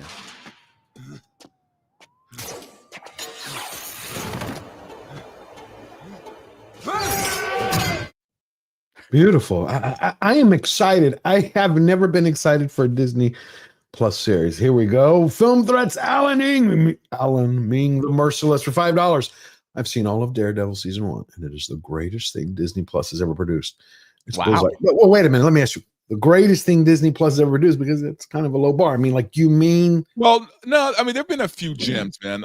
X-Men 97 was yeah, that's animated. Like, animation, by any standards, it was phenomenal. It is, but it was animation. That's why I didn't include it. I would say Andor better than Andor? Andor was damn good. Andor was incredible. Okay, so we're talking tedious. So if it's better than that, I'm all yeah. Hell yeah. I know Andor splits the base a little, man, but I don't know. I loved Andor. I have no apologies for it. I just love that show. I enjoyed Andor. There were some parts that it was slow. It's definitely slow burn at the beginning. What happened to his sister? Right, and I wish they would have. I agree. I agree, but at the same time, they might answer that in season 2. They might answer it, yeah. What about the Force? And there was no jet, nothing. And that's what I liked about it, man. I liked that there was no lightsabers. No, not lightsabers. Just a little bit of the magic in it. Just I don't care if we. The best part of Andor was all the Empire side. Oh God, yeah, I like that. And that cop that got shafted, and that whole stuff, everything to do with the heist and getting together with this wide array. Oh, that first heist was pretty damn cool, though, man. Yeah, I mean, the cast was a bit too DEI for me. I got.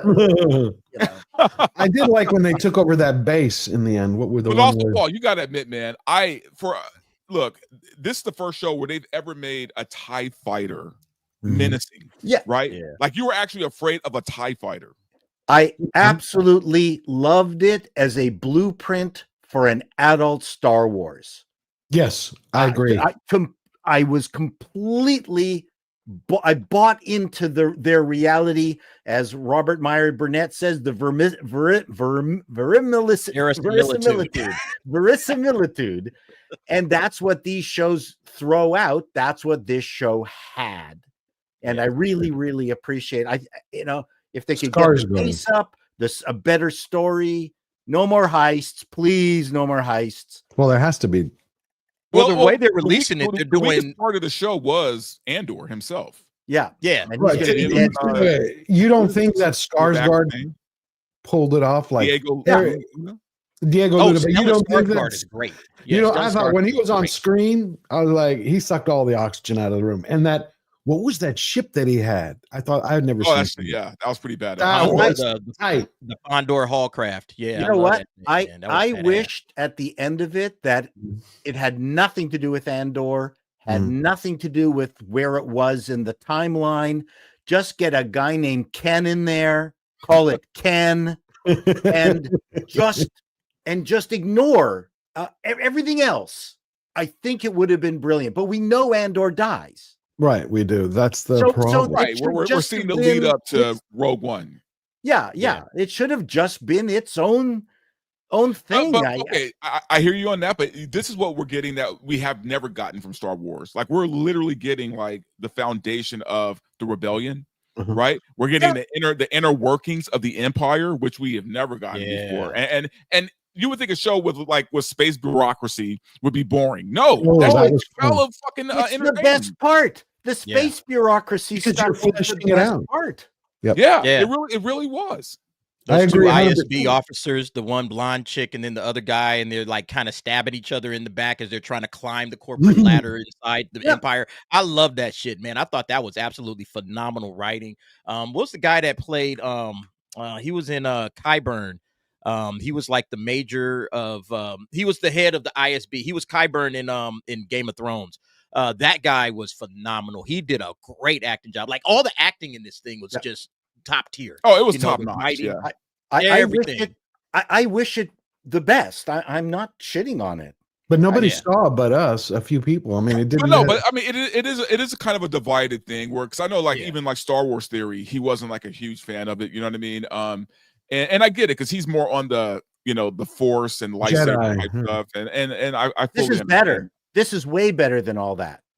I agree. I agree. I enjoyed it. I love whenever they flesh out a universe, a story, a world. Yeah, building. I enjoy that. I'm not the greatest fan of Diego Luna. It never has a lot of oomph for me, but still, I loved it. The acting was. You know what? Also, like, Andor felt like there was really no message.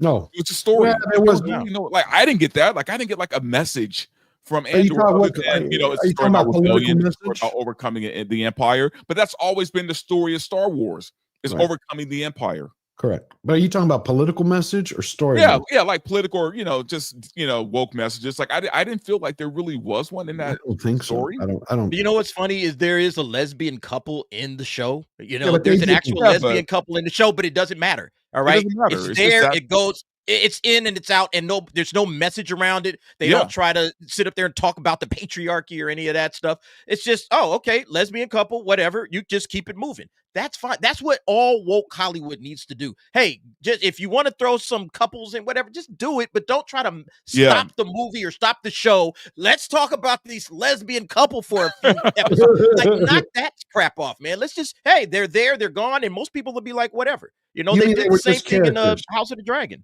You Right. know, They were just characters. they're just Exactly. characters. And They're here, just I characters. just thought the whole time the show was about how you can put a rebellion together by just shopping in front of Home Depot. Wow. I love it. And No, You know what I but do my like, point was George? I that, wanna say look, this. there have been a few gems with Disney Plus, Man- but not many. Not many. Mando season Um, 1 and/or season 1. Yeah. Look at Unfortunately. So Daredevil is kind of coming at the right time. Okay. Now It's let me coming ask at the right you time. this. Is there a They good need Marvel a hit. show? I'm trying to think of a Marvel MCU show that's been. Hawkeye was okay until the last episode, then it really completely dropped the ball, in my opinion. Are I you thought it was doing that fine up for- till then. Really? You know what? I thought Yeah. the first 3 episodes of WandaVision were genius, to be honest. Okay. I I don't thought know the how first you 3 like that. episodes were like, oh, they're doing something weird and interesting and kind of Twilight Zone-ish.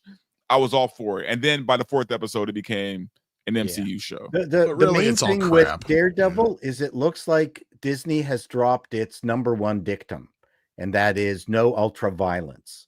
That's what was forced out of Iron Man 2, is my understanding, is that by the time Iron Man came under Disney's wing, Jon Favreau had to change a lot in Iron Man 2 based on Disney's strict dictum, no ultra violence. And no one got killed. No one, I mean,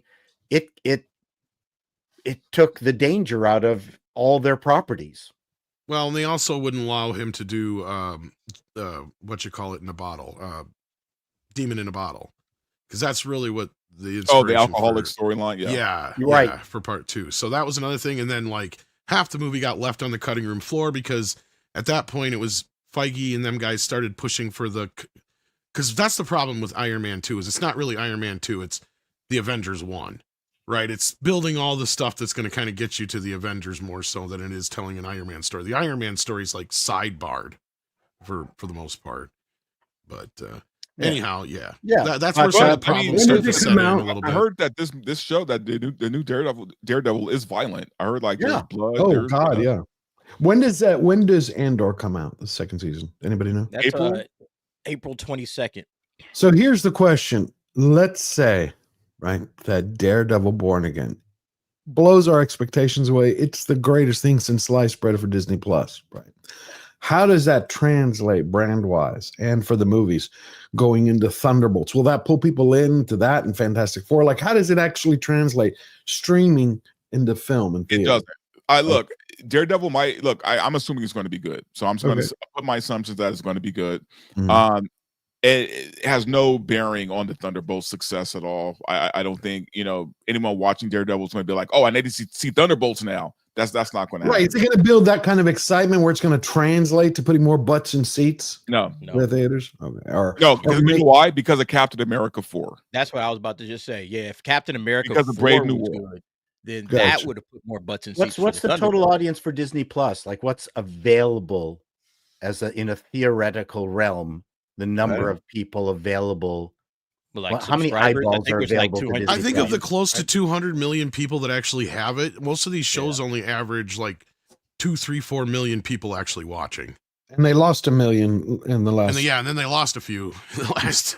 1 million subscribers I think because they're down to more like 170 million. Yeah, now, I think Skeleton is the- Crew barely even got that. I mean, It never charted once in Nielsen. Never once. that's crazy. Yeah, I know. That's That is think about crazy. that. Not in his top 10, top 25. I mean, The nothing. Star Wars show Star didn't Wars. start, man. That's it why I wasn't very said- good. But think about that. That's why I said earlier when we were talking about Kathleen Kennedy. Star Wars defeated the greatest killer known to man time itself, but not fucking Kathleen Kennedy, who really needs to get back to. Well, Star Wars and TV have always had a complicated relationship to begin with. So that's where I think it was folly to even try, because outside of animation, the only thing that they've done was been the Star Wars holiday special and the Ewok movies. Yeah. And neither one of those have been held up by the fans as some great thing in the past. Like the Clone Wars was the only thing that had any pedigree to it, I guess you could say. But even that was kind of a... But imagine that, Tom, if they actually had great Star Wars stories that they filmed, and they gave us something for a television series based on like what we saw in the originals for Star Wars Empire.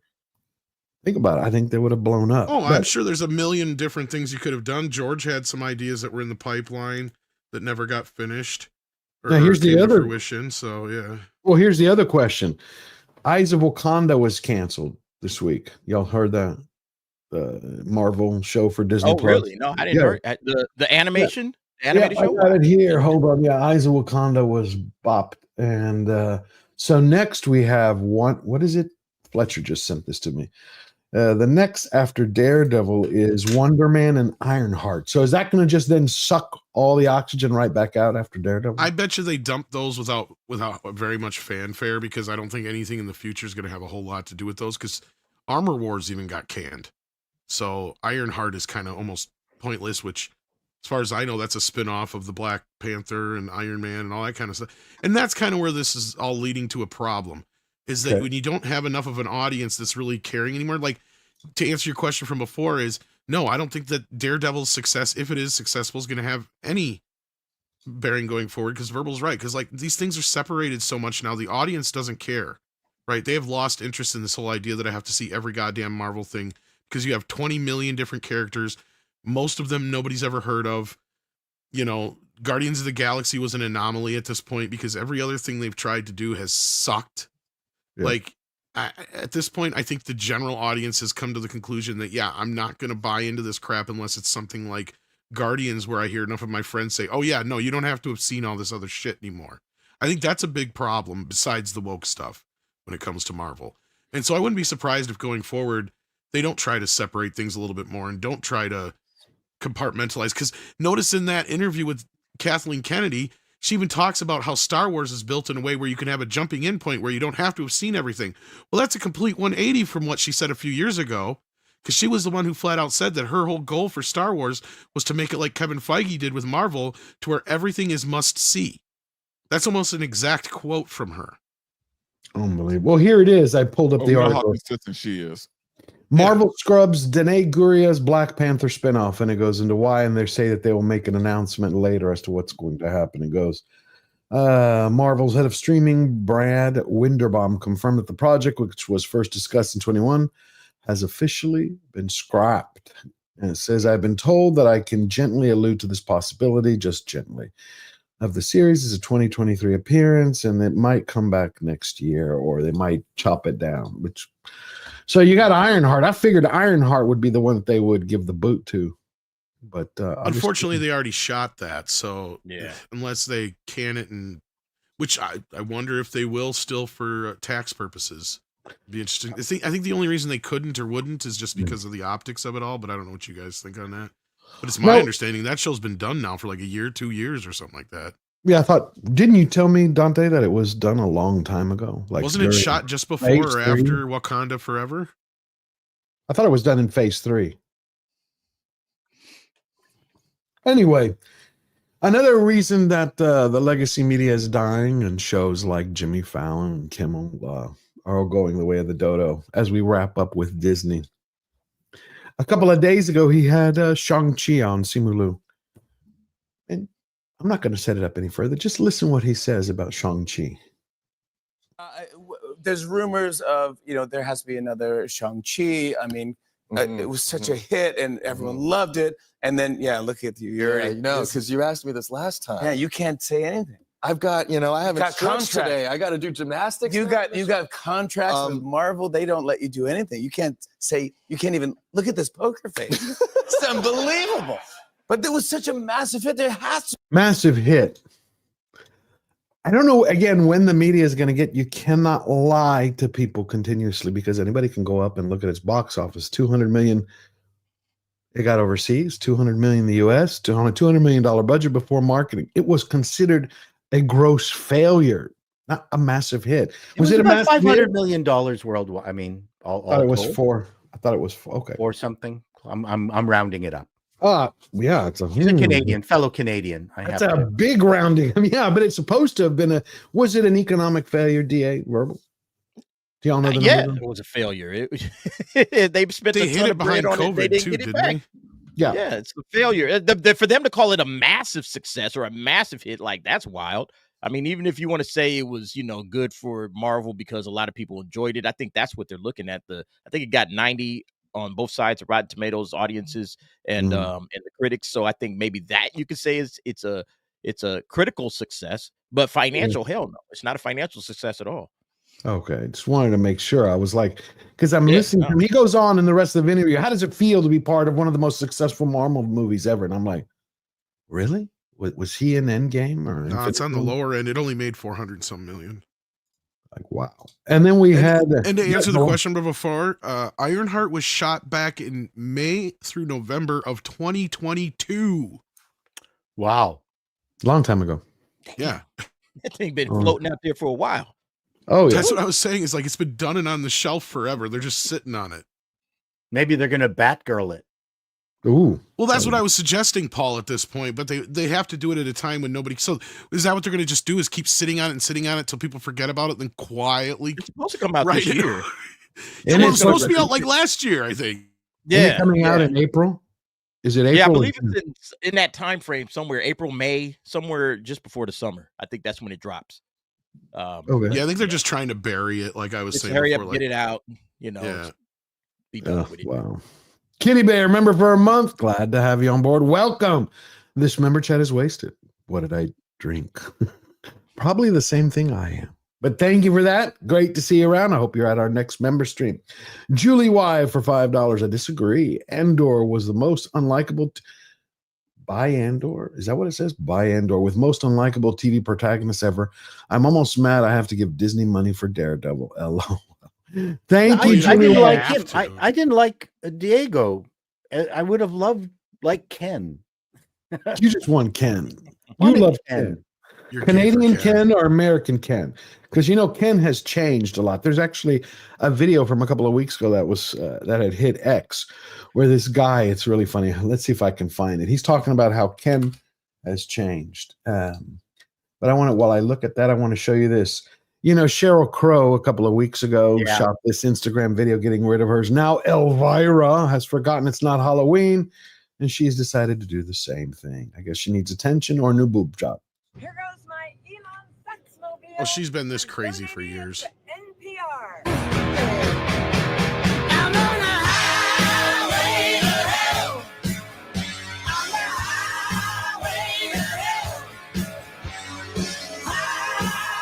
Those stickers probably cost more than that car is worth junking. Right. It's just nutty because the fact that Trump's already talked about defunding it. So it's like you're sending it where? You're burning your car for nothing, getting rid of it. Just insane how people react today. I love the fact that they're really now starting to add to the secondary market for Teslas by getting rid of their Teslas. Now they're creating a nice used Tesla market. They're adding to it, because a lot of people can't afford them, so it's like, okay, I'll about just 10, get 15, I might be able to. Yeah. Thanks, Hollywood or all you nuts. All right. I might give you a Tesla tomorrow. Pretty much. And then we have Elon Musk just share this about how people are reacting. I know it's an old clip and he's just having some fun. But this, the clip I'm about to share you is from a Primal Scream therapy session over the weekend, and it's only for women where they pay $4,500 for the weekend to do this. The fuck? Right now, I feel. What do you feel? They do that for free to me. Yeah, but this one they actually pay $4,500. I should start charging. Fuck.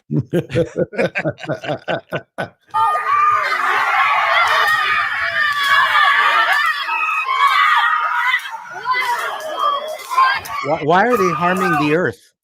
I don't know. Yeah, that's very mean, Paul. You're right. What did the Earth ever do to them? Bad SJW. These people vote, ladies and gentlemen. These are your fellow. These are your more fellow than that. voters. These people make your food. These people drive buses. These people drive cabs. These people are air traffic controllers. These people. Need I go on? This is man. It's scary. Doctors, lawyers. Like, hold it together. God damn. Like, and then to go out there and film it. Right. Like, that's something that would stay completely in the dark. All right. It's like, yeah, I might do this, but nobody's ever going to know. I mean, just to get out there and film it, pay $4,500 to scream and bash things against each other. The worst part is that they use these videos as their dating profile video. Oh. Could you imagine who's swiping right on that? Whoa. Like, yes, I am interested in that. As long as I'm at the end of that stick, I'm in. I mean, all joking aside, no, I'm serious that I'm worried about. These are the people that are handling like my food and like working in the nursing and doctor industry and all these other. This is where my concerns lie now. It's like I'm genuinely concerned. This is why planes are falling out of the fucking sky. Like, let's be real. Like, imagine folks. you're watching this video and you see your dentist. You know? Yeah, exactly my point. You see your dentist on this damn video. You're like, wait, whoa. What's going on here? My problem is, though, like, it's not so much the weirdo TikTok people, man. Like, I've been hearing some things recently, like here in LA, about how, like, if you go into certain communities, like, let's just say West Hollywood, Right. and you're wearing, like, you know, like a MAGA hat, man. Like, I'm hearing from like people who work in like the food industry, man. Like, they are spitting in people's foods if they see like you're wearing like anything like MAGA or even just like an American flag T-shirt or, you know, just something patriotic. Like, they're doing shit like that now, man. And I'm like, dude, that is fucking foul, man. Like, that is like, you deserve to get your ass beat for some shit like that. Oh, absolutely. I mean, you can't do that to people. I mean, do they want to see? MAGA people don't do that kind of stuff. That's why. No, it's only these fucking weirdos, man. Like, you know, on the left that do shit like that. It's like, you know, look, man, like, not liking somebody is one thing or their politics, man, but fucking with people's food, nah, that is cause for an ass beating. I am curious about one thing real quick. I agree with you. It is cause for an ass beating. What do you think about these new promotionals that are going up everywhere? I caught 2 of these on television in the last week, and I finally found it on Twitter. Television in the last week. That's why I'm like, is there a new push? It's so ridiculously stupid. I know, but is there a new push for female football? It's No, flag it's just, football. you know, girls can do anything guys can do kind of Flag shit. football is fine, but what is this shit? I don't know. Look, I'm all for lingerie football. Like Yeah, I think those women are athletes and they do a damn good job at what they do. Doing God a But- service, yes. I just don't understand the reason that you gotta try to tear men down in order to build up like a female sport. Like, that's fine. You're gonna have girls playing flag football. I'm all for it. That's great. Do that. Do you have to tear men down? Do you have to make men feel like or look like idiots and jocks and dumbasses? Like, what's the point of that? You know, that's the bullshit that I don't like. You know, There's because only like it doesn't make any sense to me from that standpoint. Anyway, Look, man, I love women's wrestling. I love women's MMA. I love women's tennis. I think, you know, women when they compete against each other at a high level are Right. very entertaining to watch and very good at what they do. But we got to stop this bullshit of them competing against men. We got to, because it will never end the way they think it will in their heads. Right? Serena Williams even said if she played one of the worst male tennis players, she would still lose because of the physical difference between us. Yeah. Well, and I was going to make a joke, and then Verbal ruined it, damn it. I was going to say there's only 3 popular women's sports, and we all know why they're popular. Volleyball, wrestling, tennis. Mud wrestling? Mud wrestling is even more regular popular. wrestling, you know, if you're watching But like yes, WWE. all the same, yeah. Hey, I like women mud wrestling. rolling around together, grabbing at each other. Come on. You don't remember. Come on. Nobody remembers Stripes? Bill Murray, mud wrestling? Yeah, great Yes. movie. Oh yeah. Yes, Him and you Harold can't make Ramis that and- shit yeah. now. That was an Ivan Reitman movie. It Shot was. in Hell yeah. Canada. That was. That's You can't make beautiful. that now. And talking about Bill Murray, you saw how he took Bob Woodward Yeah. to the. Well, I've been have- saying that for years, and everybody looks at me funny, but it's like, if you ever read that book, It's like motherfucker just went after John Belushi. Like all the shit that we believe that's bad about John Belushi is mostly from that book. Wow. No, I never read it, but now I want to. I don't want to pay for it because I don't want to give Woodward money. But I want to understand. They did a shitty movie of it too with Michael Chiklis as John Belushi. Michael Chiklis. Yep. The Shield, the commish. Yep. Come on. I actually have a VHS copy of it. What the hell? He just doesn't fit John Belushi. John Belushi. Yeah, Wired. That happened to them. Hold on, I got to find this. Where did it just disappeared? I hate that. Bill Murray. I want the interview because I want to share it with everybody because he here it is. I want to see the whole thing, but I saw this clip about Nixon. Here it is. Yeah, he tore and he's into dead it. fucking serious. It's not like he's making a joke. No, he's not joking around. Here we go. Experience. What's his name? Woodward. About Belushi. I read like 5 pages of Wired and I went, oh my God. They framed Nixon. I just want to say Bill looks pretty good for his age. This is what he writes about my friend that I've known, for half my adult life. Yeah. Which is completely inaccurate. Talking to like the people of the outer circle getting the story. What the hell could they have done to Nixon?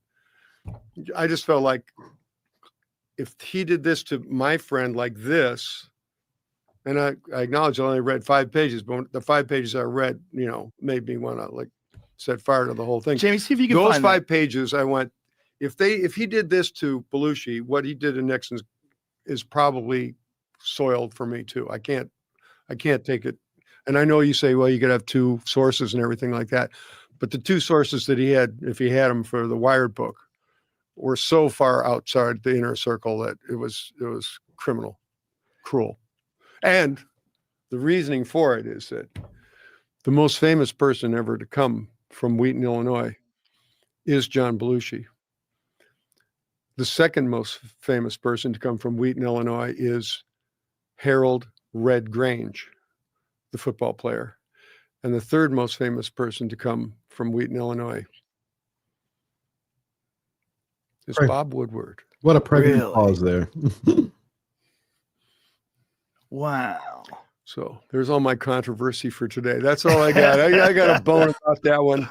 I got a bone for Woodward ever since I read that. Well, once you see it from something that once you see propaganda or bullshit from someone that and you see a distorted perception, it really opens your eyes to the fact that a lot of the things you read are horseshit. I mean, like Belushi made whole people's careers possible. He made people's careers possible. Mine would be one of them. I didn't know that. All the people that he dragged because of SNL. But what he explains here, did anybody know that? He explains that Belushi literally brought all of them with him. I thought they came separately. I didn't know it was. Well, it was kind of like this thing where. No, he's not different. Sorry. Yeah, no, Belushi was kind of seen as the git for the show. And Paul probably knows more of what I'm talking about here. Because at the time, Belushi was kind of the most well-known of that group. And he kind of had and not only that, he has that presence about him, right? Like, I mean, when Belushi would walk in the room, all eyes were on him. And he knew how to work a room. And we'll get into more of the story, just let him play it. But if Paul wants to comment more, that's up to him. But yeah. Okay. New York first. He broke into New York. He took over New York, and he dragged all of us from the second city. Yeah, second city to New York. He's the one that got everyone there, and there are musicians and lots of them that will thank Belushi for the creation of, the revivification of the blues, and for like the fact that there's like a House of Blues chain that blues players can go and play, and there are all these venues that wouldn't have existed without Belushi. Yeah. He did a lot of things for people. There's a lot of people that slept on John Belushi's couch. There's a lot of people that stayed for free at his house until they made it in New York. And I'm one. And any, he died in an unfortunate way, but the man, which I was interested about this because I've seen the whole thing, but I thought Belushi was a drug user. I didn't realize till Murray was saying like, he had never done any drugs before. It was like he'll say it here. he was still the best stage actor I ever saw. He was absolutely magnetic. You couldn't take your eyes off him. And he did a lot of wonderful things for each other. He was a short hitter. Guy could only drink like 4 beers and he was drunk. So the idea that he died of an overdose is hilarious. Like, that's what my brother said. He said, what, do you have 4 beers? You know, John's dead. What, do you have 4 beers? Because he was not really much of a drinker, but it was drugs, right? It was drugs. Speedball? Yeah. It was a speedball. Yeah. What was it was not Patty Smith? I believe it was, my knowledge was like the first speedball he ever had. Jesus Christ. So what was the Woodward interpretation? What was his version? Oh, it was just he was that doesn't talking make to sense. people for, like for a lightweight to go from being drunk off 4 beers to doing a speedball. That's a big jump. Bill's dude. jumping a bit here because Belushi was getting really into cocaine. Yeah, you don't go from a couple of beers to a speedball. I mean, that's what? It's heroin and coke. Yes, that was where Kathy Smith. Yep. Yeah. Hold on one second. We got Birthday Boy who's joining us real quick at the last part of our show. Robert Meyer Burnett. Sliding in at the very end, gents. Sorry about that. We're talking about speedballs. Speedballs. The comic character? Oh, no. You mean heroin and cocaine? Yes. Because we're talking about John Belushi. We're listening to Murray talk about, Belushi and can't stand. But no, he did have some drinking issues and he did have some cocaine problems. I mean, there's some stories about him that aren't bad. I was just going to say, but Woodward went over the top with the amount of abuse that he kind of. Oh, no, he probably did. He probably had an axe to grind for sure. Yeah. But I think also Bill's perception of his friend might be a little bit too close to home. You know what I mean? Little bit. Because like I said, you don't go from 4 beers to a speedball. But that's what he's saying. If you watch the whole thing, he was saying that Belushi not only didn't drink, he was a light drinker, but he didn't really do drugs. I think he said pot was the most. Anyway, you're telling. Yep. I have a hard time believing that, only because cocaine was so. The 70s were so awash in the comedy world, and it was cocaine is. There's a lot. I was gonna say, I think what Bill is jumping here is the fact that Belushi was not one to experiment outside of the basics, right?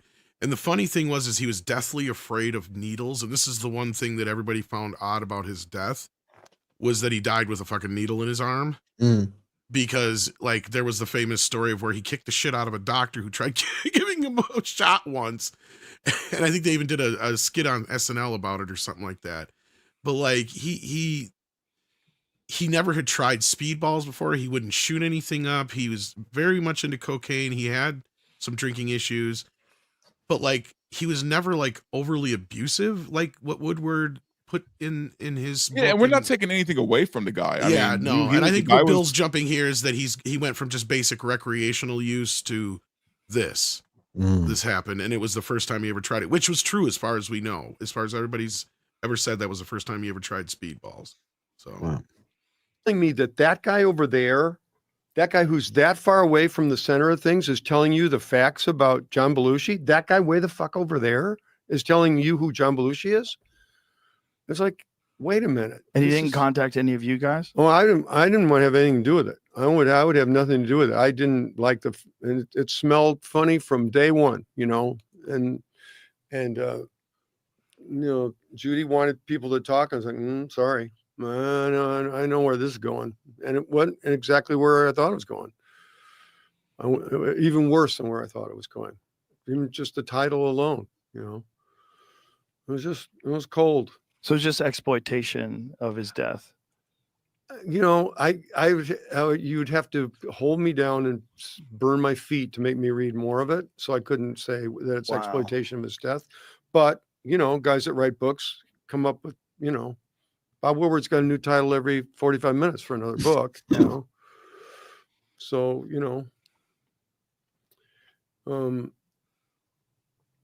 this is a great interview. It's a very watch, disturbing thing. It's just tough, It's like, I think the bigger point is how exploitative it was and how of an inaccurate picture it drew of John is really the bigger problem. And it probably was. I mean, the guy, is probably just an asshole writer, and wanted to kind of beef some things up for sure. You know what I mean? I think there's a medium in here between his story and Bill's story that, probably isn't being said. But I agree with Bill for the most part, man. It's like, you know, if you're gonna write a book about somebody, talk to the people who are closest to them, not like somebody who met him once at a restaurant. Because that's how Bill makes it sound. It's like, you know, hey, the guy across the street who once a year saw him when he was, And there is some things in the book that have been confirmed, right? Like the fight with him and John Landis over John Landis flushing his cocaine down the toilet during Blues Brothers did happen. He did disappear during the making of Blues Brothers after a binge, and they found him in some person's house where he had knocked on their door, said, "Hey, you know who I am?" They're like, "Yeah." He goes, "Can I get something to eat?" He comes in and just starts making himself a sandwich. So it's like Flash. It's like Ezra Miller. Kind of, but not as bad. Like, I mean, they knew who he was, and they're like, "Yeah, sure," because it was like they were shooting in Chicago, so he was like, "Oh, gotcha." You know, so they loved him, but like, and they like, Ezra Miller was out there John flapping Belushi's him. in my house. I'm like, yeah. I don't know. Yeah. I mean, I've seen people in the throes of addiction, and it's very difficult for people, especially friends, to understand what's going on. Oh yeah, right. Because people change. You know, you change. The thing about drugs like cocaine, especially, I don't know. I have no experience with heroin, nor do I want one. But you can find yourself doing things that you wouldn't have expected yourself to ever do. I had a business partner who I attended his medallion ceremonies every year because he was recovering from cocaine. And that was really interesting because it's mostly very well-heeled people with money. And then in the same building one evening, he said, "Do you want to go see an NA meeting?" And I went, "Yeah, sure." You know what NA is, right?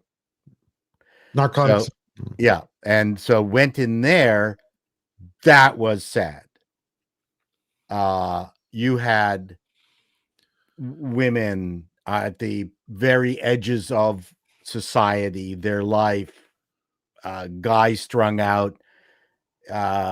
It was just the saddest collection of people who were there. None of them managed to make their medallions. They were all falling off the wagon. And it was just one horrible story after another where they talked about failing the program and things like that. And my heart just bled for all these people, but it didn't look like there was anybody there that was going to pull out from their nosedive. So that was really sobering, the difference between the CA meeting and the NA meeting. So now imagine though, when you're a big star and you have no one there to tell you no. You know what I mean? Well, not just that, people are trying to give you shit all the time. Exactly. Yeah, I mean, it's just excess all the time. So yeah, and the thing is, cocaine and from what cocaine is a very different. You can work on cocaine. You can have lots of fun on cocaine. You know, it makes you more of you in a way, whereas other drugs, you're escaping from you. You don't want to be you, and cocaine allows you to be more you than you. Yeah, I John Belushi, who, you know, probably worked crazy hours and, you know, was on, you know, doing all these projects. I mean, he probably used cocaine the same way I drink coffee. You know what I mean? Just to kind of get my day going. You know, and another example of this was Richard sweetener. Pryor. Right? Yeah. Well, yeah. As a sweetener. Well, another example of this was Richard Pryor, somebody who actually come out of the other end of this alive, right? Like, yeah. I mean, he got so desperate in his. And if you haven't seen the movie JoJo Dancer, Your Life is Calling, check it out. Oh, great movie. Yeah. If you're somebody who's, it shows how addiction is. And that movie got trashed when it first came out. And I'm like, I'm glad it's finally starting to get a little bit of, you know, acknowledgement, because Criterion just put out a 4K of it not too long ago. And it shows what addiction can be like. And it's from Richard himself telling you his story. Because I'm sure, first of all, he got sick and tired of telling everybody what happened. So he's like, you know what? I'm just going to make a movie so then everybody quits asking me. This really leads up to the story of him burning himself. Well, the stand-up afterwards was brutally funny. Yeah, honesty. It was. I seen all the jokes you motherfuckers was doing about me. That was lighting funny. up a match and saying, "What's this? Oh, Richard Pryor running down the street. Ha ha! Very funny, motherfucker." I just would want to add on the record that while I am a child of the late '60s, I never did cocaine. I did acid It was great, but kids don't do it. That explains a lot, Paul.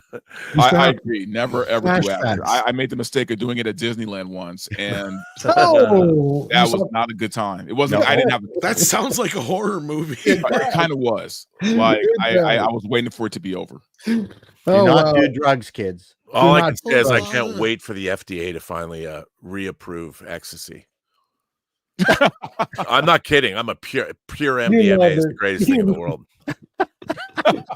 Not kidding. And but the thing is, you know, MDMA ecstasy was legal in the United States until 1986. Yeah. And then it was declared a Schedule I narcotic because people were using it as a party. Well, that's what drug. happened with weed, right? Weed was like completely legal up until I think it was after Prohibition. They started going after weed. Yeah, Yeah, heroin was legal in the 20s. The thing is, you know, there was kids like, if you do ecstasy, you're going to ruin your spine. Ecstasy only does one thing. Unlike meth and heroin and cocaine, all pure MDMA does is dump the serotonin in your brain. It dumps it all into your body. That's the only thing ecstasy does. I thought it dries your spinal fluid if you No, do it too much. doesn't do any of that. That was all. It's all BS.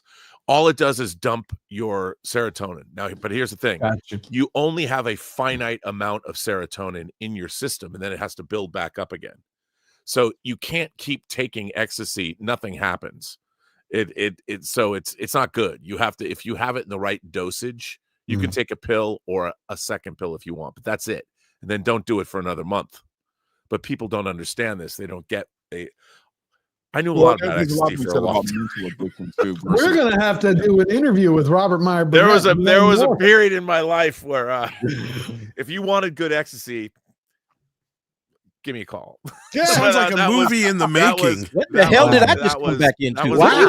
Oh, yeah, you missed it. I already have a title for you, Hollywood XXX Stream. That was about 2000 to 2005. The Hollywood and the title is by Robert each Meyer little 3 Burnett. pills. Then I hung it up.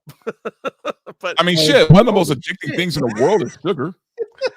Yeah, let me get some super chats and then we'll get right back this. But we now know where to go in California for a good time. No, well, you know what's funny? I haven't done drugs in 20 years. I got wouldn't it. know. I see. And I don't trust anybody. I believe wouldn't. you. No, I you would can't. not. Oh, I never would trusted not, anybody. I would not today. There, you know, it used to be that you could meet a drug dealer at a here I'm talking. Let me just say, if I happen to have a Allegedly. allegedly, if I had a connection to ecstasy, imagine allegedly I was at a very extremely well-known celebrity's house where I might have allegedly met an ecstasy dealer.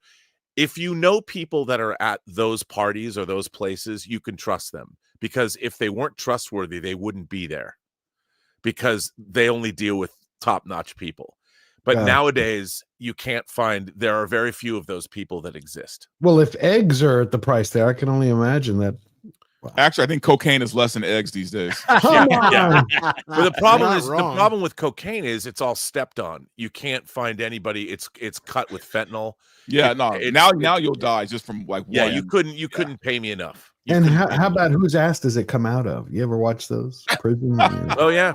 Well, no, but it has to stay dry. You know, once if any of those packages get punctured, you're in trouble. Who needs that Oh. shit when you can just get a subscription now, or a prescription, not a subscription? Jesus Christ. Well, that you can basically, you know, what is oxy? There's so many things that are basically heroin in liquid form. It's terrible. And same thing with Adderall is basically cocaine. So yeah. See, Dickie Holmes in the chat says they had a couple of dudes from work die of ecstasy. I would say that I bet they didn't die just from ecstasy. That's the problem. They're probably mixed. Yeah. Well, this is the mixed problem with something else. weed and the issues where like people are like, you know, you can't technically really OD on weed. If you die from smoking You weed, there's cannot something trust else. me on There's this. something else wrong with the weed or you. Well, no, if you're going to trust anybody, trust me on this. You cannot. We're definitely going to have to do a whole new show with. You have no Rob. idea how I'm pretty much the opposite of you as far as like just the white version verbal. Like every day, it's like shit you say. I think if you take But ecstasy you're and much forced better to looking, watch honestly. Heathers, you will die.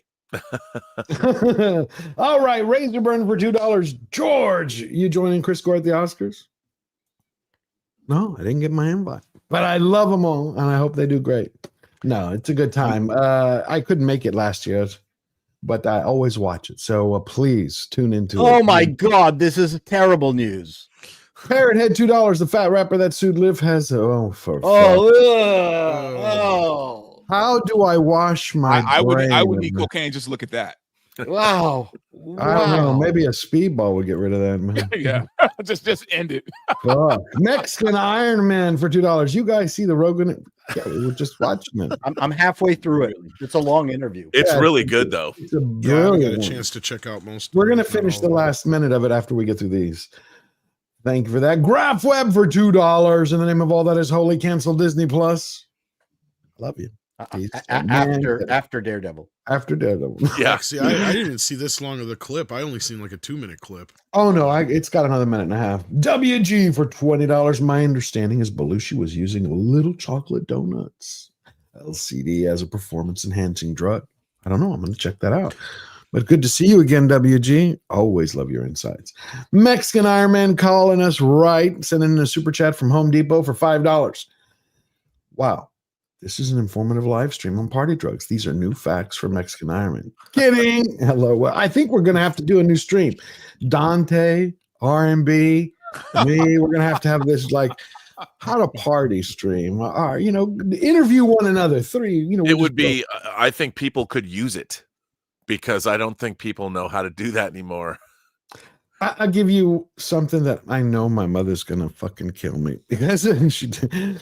Dude, we're all survivors of that era. Like none of us do that stuff anymore. It's like I tell you the first time I did pot, right? The first time I ever did it. Right. No, but I'm sticking with pot. I did pot. I was in New York City. Like all Schwarzenegger said, marijuana is not a drug, it's a leaf. And I agree with him on that. I'm just gonna say this. I had never done it before, right? So I was with friends of mine. I had been working 80 hours a week. And they said, we need to go away for the weekend. So it's like I'd turn to my family. I'd call them up. I'm like, you're not going to hear from me for a few days. I'm going to go have a bacchanal. They're like, what are you talking about? Okay, I'll see you later. Go with friends. We hit New York. And they're like, George, we want to order something. I'm like, I don't know what you're talking about. And they're like, we're going to order some pot. I'm like, you can't just fucking order pot. Again, I'm very young. I didn't know. A dude comes with a pizza box to the hotel room. He's like, I'm like, there's some fucking dude who looks like Richie Rich, khakis, blue shirt, little backpack. And he walks in, he shows us, he's like, for $400, you can get this bag, or for $400, you can get this. And it was just this one tiny, cool. So we get in there. They're like, we're going to roll this up for you. You've never had it. I go, no, never had it before. So they hand it to me. Light it. 5 minutes later, my friend Ali turns to me and goes, are you going to fucking pass it or are you just going to take it? I said, what are you talking about? He's like, what do you mean, what am I talking about? I said, I finished it. He's like, you what? I said, it's like a cigarette. I smoked the whole fucking thing. They're like, oh. So they're sitting there banging. They're like, holy shit. So sitting, they put on South Park. And I said, I can't stand South Park. He goes, you're going to love it now. You damn right. I will just say, in about a few minutes later, I felt this grin just somehow just stretch. Permagrin. And it wouldn't stop. It just kept going. I'm like, why am I smiling? They're like, stop questioning shit. Because I'm like, why is this going on? And all of a sudden I'm laughing. I'm like, why the fuck am I laughing? This doesn't make any sense. And I looked at South Park, and I don't even think the dudes did anything. They just turned. I'm like, ha. They're like, okay, we're going to leave George for a little while. We're going to go out. They go out about 2:00 in the morning. I wake up, and I'm starving. I never felt I felt like I hadn't eaten in a year. I call up, and I'm like, y'all still do room service? Like 24 hours, sir, 24 hours. Because I had put it on the company's, where I was working, the company's card. So they're going to go have a marketing weekend. I think I ordered the whole breakfast side of the menu. And I said, do you have anything for dinner? They showed up with these carts coming in. And the guy's like, sir, do you think I could open the window a little bit? He's like, it's a little musty in here. Anyway. It was one of those things. Yeah, it was the first time. I didn't know. I don't even know. The munchies are rough when you're trying to watch your weight. So yeah, it was one of those things. Oh well. I'll tell you, this is a true story. if anyone knows LA, Wilshire Boulevard is a main road that goes right Yep. through the city. There's a place called Koreatown that's basically mid-city. K-Town. There was a place right off Wilshire Boulevard, right in the middle of everything, that after 2 o'clock on certain nights was a cocaine speakeasy. And you could go in there and you could pay like $100 or $200, how much you wanted. And literally you had waitresses bringing you around lines on silver platters. And I mean, this stuff existed. It was not secret. I mean, it was secret to people. It was you had to know it was there. But it was that. I mean, we're talking 2002, 2003, 2004. I could have taken you on a Friday, Saturday to 5 or 6 different places where we could. It's going to close at 2 and just hang out. It's a terrible addiction. Well, the thing was, here's the thing. We only hear about addicted people, but I would say the people that I knew were not addicts. They were responsible party animals. But it was addictive. Probably. Here's the thing. Cocaine is very addictive. I think it's addictive. But for people, I would say the people that I knew, the experienced party animals, were able to effectively party on Friday and Saturday nights. So you were like Jordan Belfort. I wouldn't say I was. He that went a old. little too far. I never took say, Quaaludes. I would love to. But I understand what Robert's saying, because that's kind of where I was like for many years. Because like it's earlier, like I almost felt like left out of this whole drug conversation. But I'm like, I've tried most of these things you guys are talking about, but I'm just going to keep my mouth shut because I don't know if I want to be associated with it. But Robert's not wrong. You can be a functioning fucked up person during the week. Yes, don't do drugs. And still fucking party all weekend and still function. Now it will catch up with you eventually. Don't get us wrong, but like, yeah, you shouldn't be doing that after a certain age. I would even, that way. I would even say that I think the real, in my experience, the people that I knew were not that way. They took their partying the same way they were very professional in there. It was professional. You knew how to do things professionally. You knew how to go have a raging great time.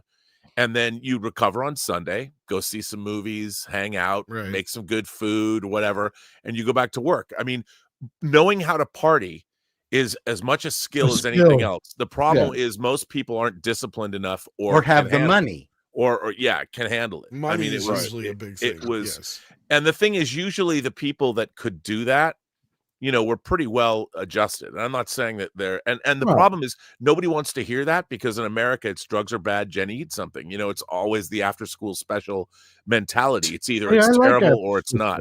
But if you think about this country, everybody's on a prescription drug. Oh God. Yeah. And it's, I've never had in my adult life, I've never had a prescription for any drug ever. I don't have any drugs. Because you know drug dealers. No, I mean, I don't take. He knows where the cocaine bar is. Are you fucking kidding? In 20 years, I haven't done any drugs at all. I think I probably can count the times I got high, because I never liked weed, even when I was a kid. Right. I haven't taken. I mean, alcohol. Again, I'm a raging, functioning alcoholic. I love alcohol, but not to get wasted. I just love alcohol the same way I love sushi. I mean, give me a great sushi spread. If somebody gives me a flight of scotch, I'll be like, yes.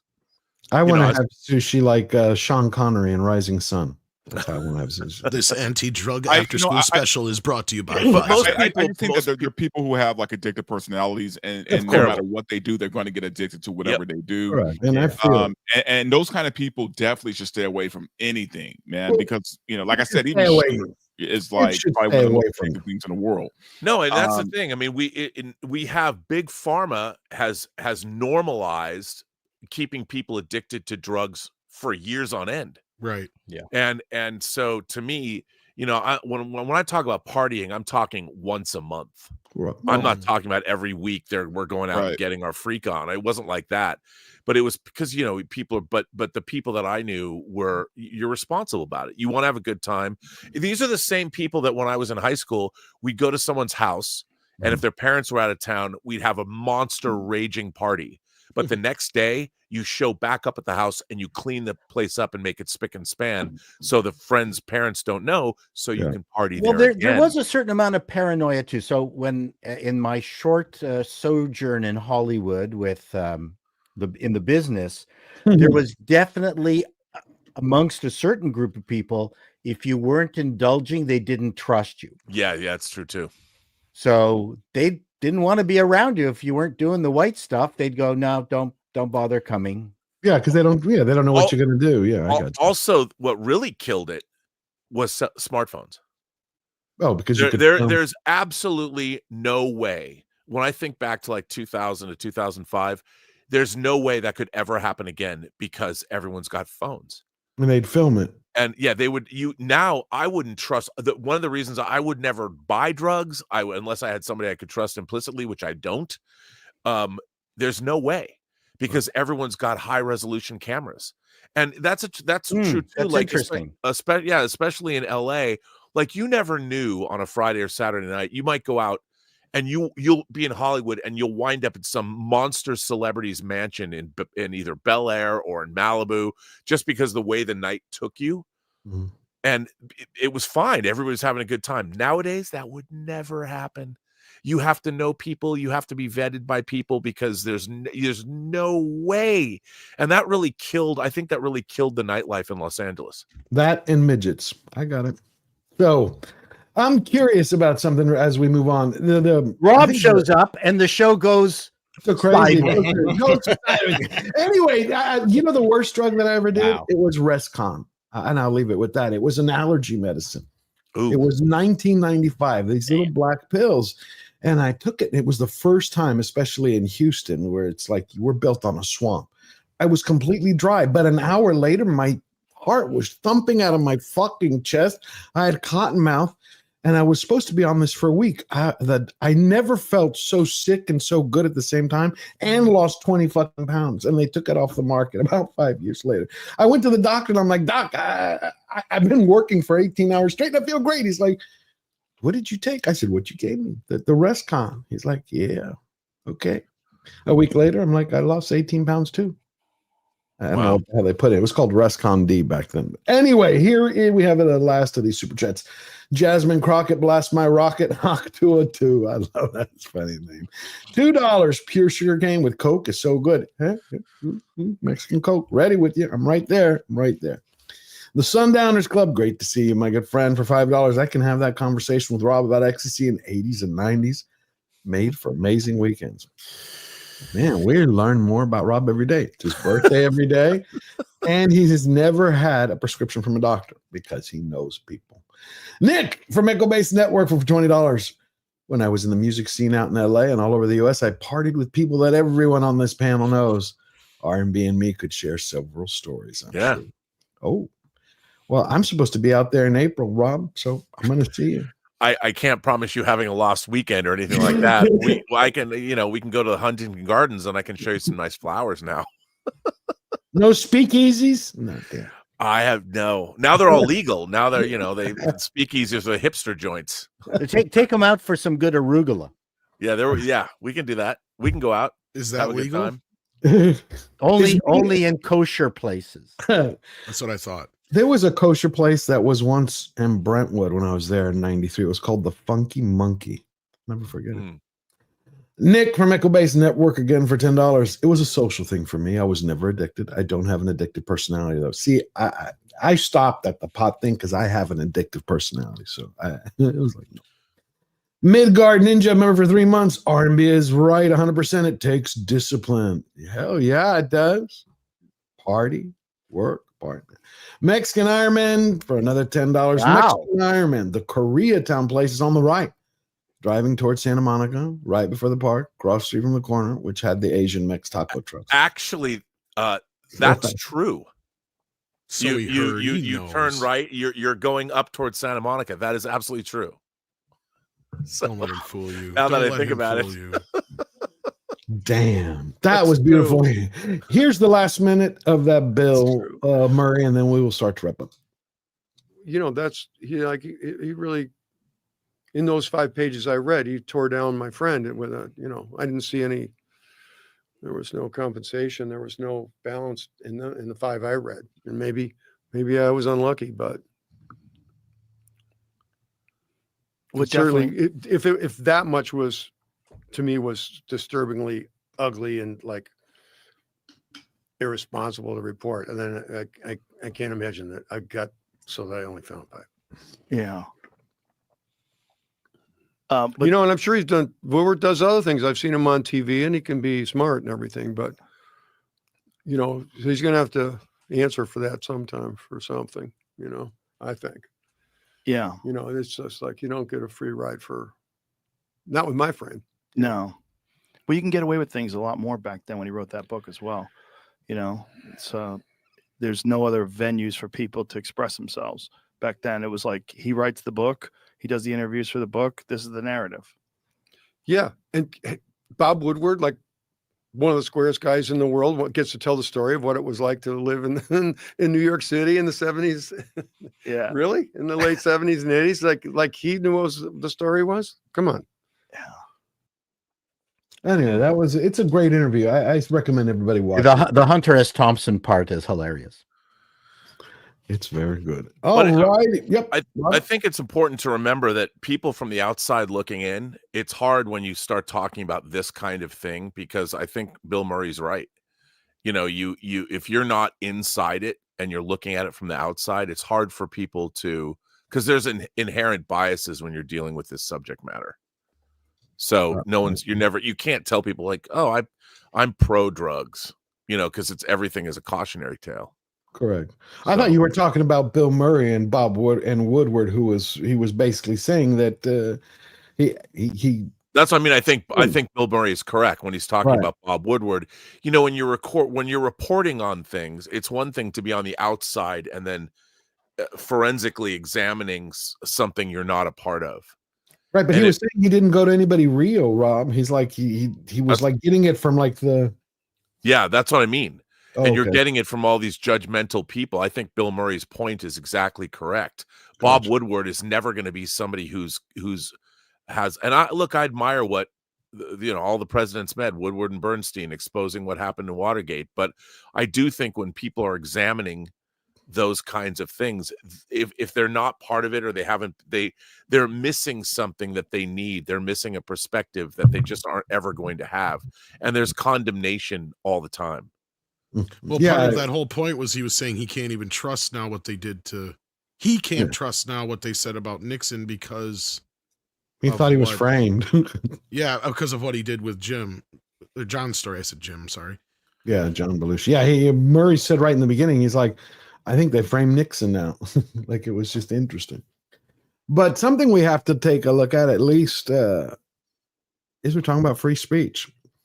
All the stuff we've gone through. We got Daredevil to look forward to. We've talked about the Oscars, and you saw that, Robert, the $225,000 gift bags they're giving tonight to everybody. I was like, how tone deaf that is in today's time. Especially after the California wildfires. It just seems like a wrong time to do that. But we got a lot of shows coming out this week, and we had the whole Zelensky thing with Trump. But we have battles across the world, and one of them is the EU. Here is who I call Eva von Braun, with what she believes. How do I put it? What you should be able to think. I think that would be a way. And finally, it takes people. As technology evolves, we need to build up societal immunity around information manipulation. Because as shown, pre-bunking is much more successful. Pre-bunking is basically the opposite of debunking. It works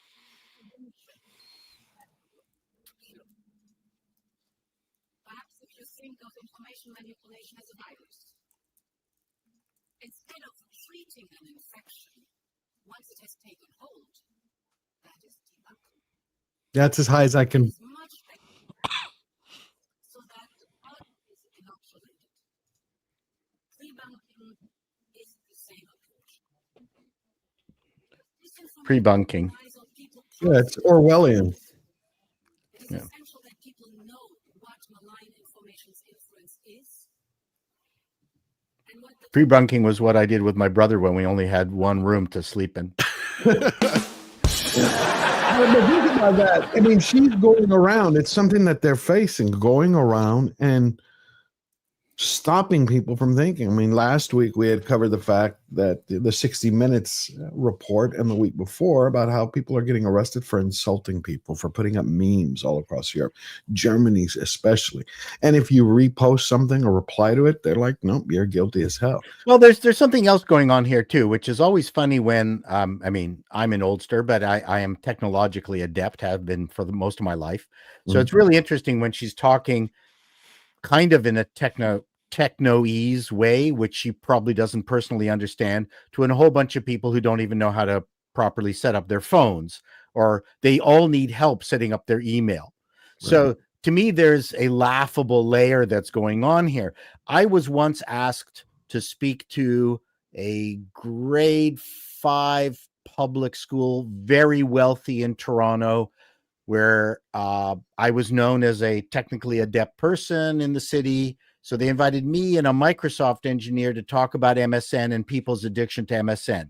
I don't know how many of you remember MSN and how it was very unsecure. And it was one of those things where young girls, for a laugh, would get 10,000 friend accounts. And they at the time, they were people who were interested in unhealthy relationships with young kids would exploit that. There was no real security. And so anyways, I was brought to talk to these parents who were concerned about their kids. Number one, you know, the big joke was, why the fuck were you letting your kids on the computer? Right. But I didn't really want to talk about that. But I said, how many parents here have an MSN account? No one put up their hands out of about 25 parents. Okay. I said, you have to live where your kids are living. Yep.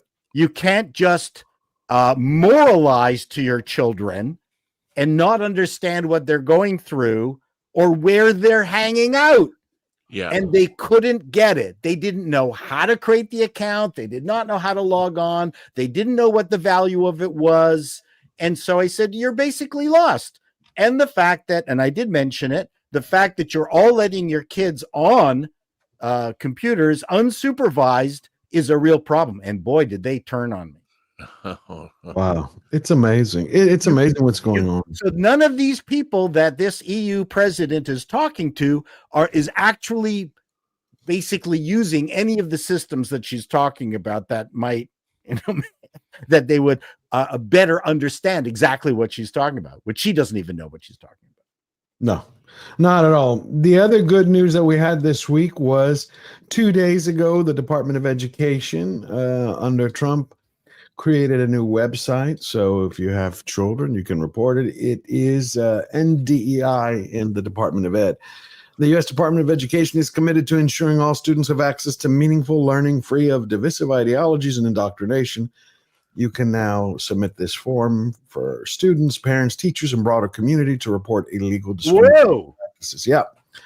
The Department of Education will utilize submissions to identify potential areas for that's a bit Soviet. You think so? Well, anytime you're snitching on someone else, it scares me a bit because my parents went through it. I hear you. I hear you, my friend, except the fact that we've had schools and states and school districts around the country who saying they refuse to follow. So they're like, it's up to the parents. He's not sending cops. He's like, you want to submit it? Look, the problem is anytime you have a snitching thing, people will weaponize it. I agree. I think snitching on people is entirely un-American.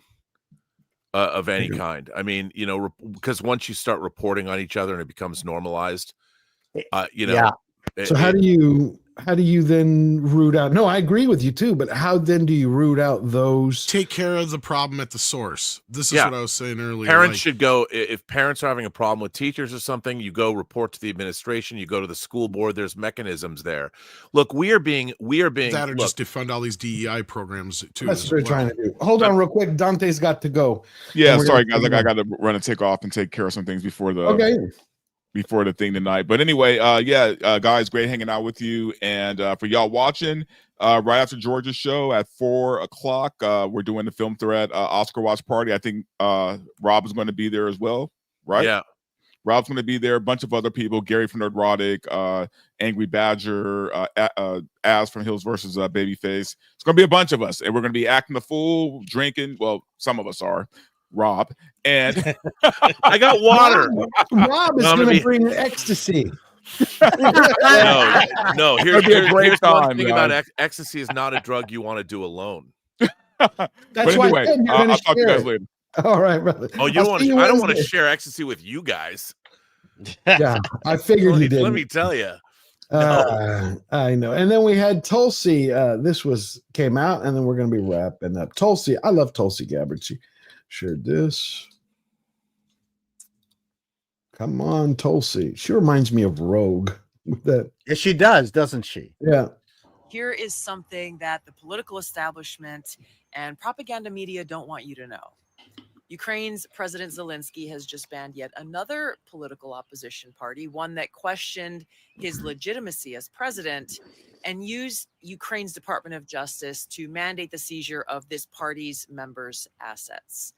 Now, this is just the latest of Zelensky's actions to do this sort of thing. He began banning major political opposition parties in 2022, when he also started banning TV channels that were associated with his political opponents. And he took over total control of Ukraine's largest television networks, now controlled by their government. Zelensky's presidential term ended on May 20th. He canceled elections in the name of martial law, suspending Ukraine's constitution so that he could stay in power. Defenders of Zelensky will say, hey, Ukraine is in the middle of a war. They can't have elections. Just stop for a moment and think, if we accept that excuse or criteria for suspending the Constitution and canceling elections, then we should presume that leaders in our own country and our own establishment media will also use this same excuse and rationale when they suspend our Constitution and our elections, since we too are at war with Russia and China. If you think this sounds crazy, look at what's already going on. They've already started conditioning us to accept a dictatorship by rationalizing their own use of Trump and other political enemies in their efforts to stay in power. Wow. I love Tulsi. I love Tulsi. I'm glad that she's on board. It's just there's so many crazy things. Did you see that, Rob, yesterday? The Zelensky thing in the White House, and that was hard to watch. Yeah, it was difficult to watch. I mean, here's the thing. All the lessons in life you need to learn are in The Godfather. And I'm not kidding. And one of those things is never let anyone outside the family know what you're thinking. And what happened should never have happened on the world stage or in public. Really? Ugh, no. Yeah, I think like those kind of conversations probably happen all the time behind closed doors. I don't know why they needed to. You mean what Tulsi said? Don't Tulsi should not have said what she said? Oh no, I was talking about what happened in the White House. Oh, the White House. I think what Tulsi said is a absolutely legitimate thing to say. But you know what? If you watch the full thing, I watched it. I want to do it another day when you're here. I watched the full thing too. The 55 minutes. Yeah, it's 50. I think it's 40. I saw a 40-minute version. I'm not sure. Yeah, I have the 50. Yeah, there's a 55-minute version. The way he was attacking them publicly, there was no way that he could not respond. I hear what you're saying. I respectfully disagree, but there's no way he could allow that in the Oval Office. I mean, you might not like the manner, but I love that Trump stepped on him. But you're saying it's the Oval Office. Remember, he was a guest of. But the real question that people should be asking is, you need to look into the whole history of. There is a great argument to be made that this war was brought on because look, Putin told us. He did. Don't let NATO get close to me. Correct. And after the deals were made to take the nuclear weapons out of Ukraine, which there's a lot of history that isn't being reported. And a lot of what's going on here is America pushed to have, as Soviet satellite states were becoming, the Balkan states were becoming NATO members, we were getting ever closer to NATO. Yep. I mean, NATO was getting ever closer to the Russian border. Yep. And Ukraine being on the Russian border, we pushed. And we have to take responsibility that if NATO, I mean, if the Russians put a base We already saw what happened in the Cuban Missile Crisis. If Russia put a Exactly. base I in was just about to Mexico say that, yeah. Or Canada, or Canada, Yep. you We'd think be we at wouldn't? war. You think we wouldn't respond in kind? And Hell I yeah. think the whole history of this conflict needs to be looked over. And You know what? America is absolutely complicit in what happened. I 100% agree with you. And what's horrible about this is that it's not. So many people are missing that point, because when the Soviet Union fell, we made an agreement with them. NATO, which is basically the US, will not expand any further. That's right. Right? And then in 94, if I'm correct, please correct me if I'm wrong, Bill Clinton made Poland, Hungary, and is it Czechoslovakia part of NATO? That pissed off Russia, hey, but they didn't say much. Okay, it's still far away from us. Then you go to the 2000s, and they're hitting Georgia, Ukraine. He's like, wait, what the fuck? And then he says, Georgia was good. That's why they went to war in Georgia. Right. That's why he's like, if you go further, I will attack. He's like, because he believes NATO is the US. So he's like, NATO is the US. It has no power without them. So I don't want the US on my So side. Rob wasn't here when I mentioned it. To me, the main thing is Trump is saying, Europe, this is your problem. Correct. Deal with it as you choose. Yep. I think that's the smartest. That is the smartest. If you guys want to go to war with each other, go ahead. But America's not going to fund it.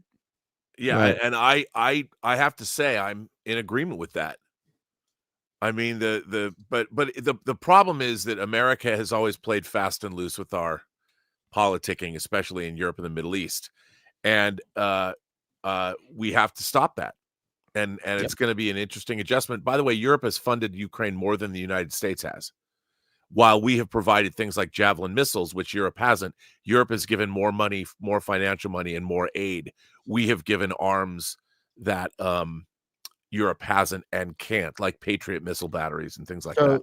The other thing that I heard in the Viktor Orban interview, which I heard in Hungarian, was all the things that you guys have already said, plus the fact that Viktor Orban said, speaks, I guess, to Putin on somewhat regular basis. He said that Putin wanted to test Biden because he felt he was weak. Right. Well, of course he was. Whenever you have weak leadership, that's what happens. Yeah. But I am not for America giving any money to them. That's it. And there are boots on the ground. And you had Keir Starmer, who came out last night and said this in the first minute. And first, we damn will it, keep the so military aid low. flowing and keep increasing the economic pressure on Russia to strengthen Ukraine now. Sorry, guys, it's low. That's I can't. Second, we agreed that any lasting peace must ensure Ukraine's sovereignty and security, and Ukraine must be at the table. Third, in the event of a peace deal, we will keep boosting Ukraine's own defensive capabilities No to captions. deter any future invasion. Fourth, we will go further to develop a coalition of the willing to defend a deal in Ukraine and to guarantee the peace. Not every nation will feel able to contribute, but that can't mean that we sit back. Instead, those willing will intensify planning now with real urgency. The UK is prepared to back this with boots on the ground and planes in the air. Wow. See, that's why I'm saying this is ridiculous. The U.S. That's what they want. They want war, man. They want World War III. It brings about their plans. We're not going to do that. And Trump's not going to do that, I think. And you had Zelensky. Do you all realize that he put out his Coma? I don't know how you say it in English. In Greek, we call it Coma. His political party that backs him put out today a Facebook post. Well, I guess it would be last night, to attack Trump, which is stupid. It's like Rhode Island deciding to take on the CCP. So he put it out. Well, that's pretty much it. Ukraine. Where did you go? Yeah. What he did was when he was a comedian, he did this parody where he had a piano, and he had his pants down in front of the audience. You know, they could just see the piano and him and his group behind, and they were playing music with, they had their hands in the air, and you could see the key. The music was coming out. So he put out a piece which says that he played Trump like a piano. Anyway, Well, that's just propaganda. Have fun. it is propaganda. I understand, but it's ridiculous when he just got his ass chewed out. But it doesn't matter. You gotta twist things to your own advantage. That's all. It's an part of ant business. versus an elephant. Doesn't matter. It doesn't matter. Okay. Listen. I work the back room. I'm a pro political backroom guy. Yeah, well, me too. And I'll say this: I think all of this began, if memory serves, and I'd have to go back and look this up. But Russia wanted a base in Crimea. Correct. They didn't want to necessarily take Crimea, but they wanted a base in Crimea, like on the coast. And that's where a lot of this started. You know, they were going to have it, or they weren't allowed to have it, or something, and then they went into Crimea. And they took it. Yeah. And if Russia was allowed to have that base, I think maybe none of this would have happened, because and that's another thing, is that America has to step up, and I think what Trump is doing is he's making everybody look at what's really going on here. Correct. Because, you know, Trump is all about he wants to make a deal. You know, he wants to make these deals. He doesn't want us to go to war. No. But I think look, and what they're doing it in a very unconventional way. I mean, obviously there's no statecraft going on here right now. And but ultimately we'll see where it shakes out in 6 months. We will. Yeah, in the end, he just might be the real estate mogul that he claims to be, in the sense that he's not interested in the military industrial complex to make money, because it's actually incredibly inefficient. Yeah. And you lose people who are willing to buy your shit. Yeah, and look, Putin is a despot. He is a terrible. He is not a good guy. He does not have our interests at heart. We should not be doing business. We should not be. You can do business with him, but you don't trust him. No. And you got to keep. You can't do that. And Viktor Orban, if you look at how, I mean, that was a democratic state, and when he got into power, he dismantled all of the levers of democracy to favor him. Yeah, but we're going to have a discussion about that at another time. I really want to have that discussion, because I believe USAID was funding the destruction, according to Orban, of his country. Well, in certain ways, perhaps, but if you look at the things that were going, look what Orban has done in terms of things like, look, when you start getting rid of the JAG officers in the United States, that are the people in charge of what is and isn't legal in the military, that's problematic. That means that the checks and balances that we have in our country are being dismantled. This is problematic. That's what Orban actually did in a very effective way. I think it's because, well, that's why I said we have to go. I want to have this discussion. Maybe we'll do it this week, because Orban's side he says that his government was infected with basically radical leftists, not liberals, but leftists who are communists, who are hell bent on destroying the country. That's what I've heard. Yes, but in a democratic society, it's okay to have those people. Except they were destroying it. I'm not defending him. He has made it very difficult for the opposition to win, yet the opposition is in disarray. That is the problem. And they're communists. Am I? No, not the coalition that went after him most recently, but he has done everything. He actually made the Soros University illegal.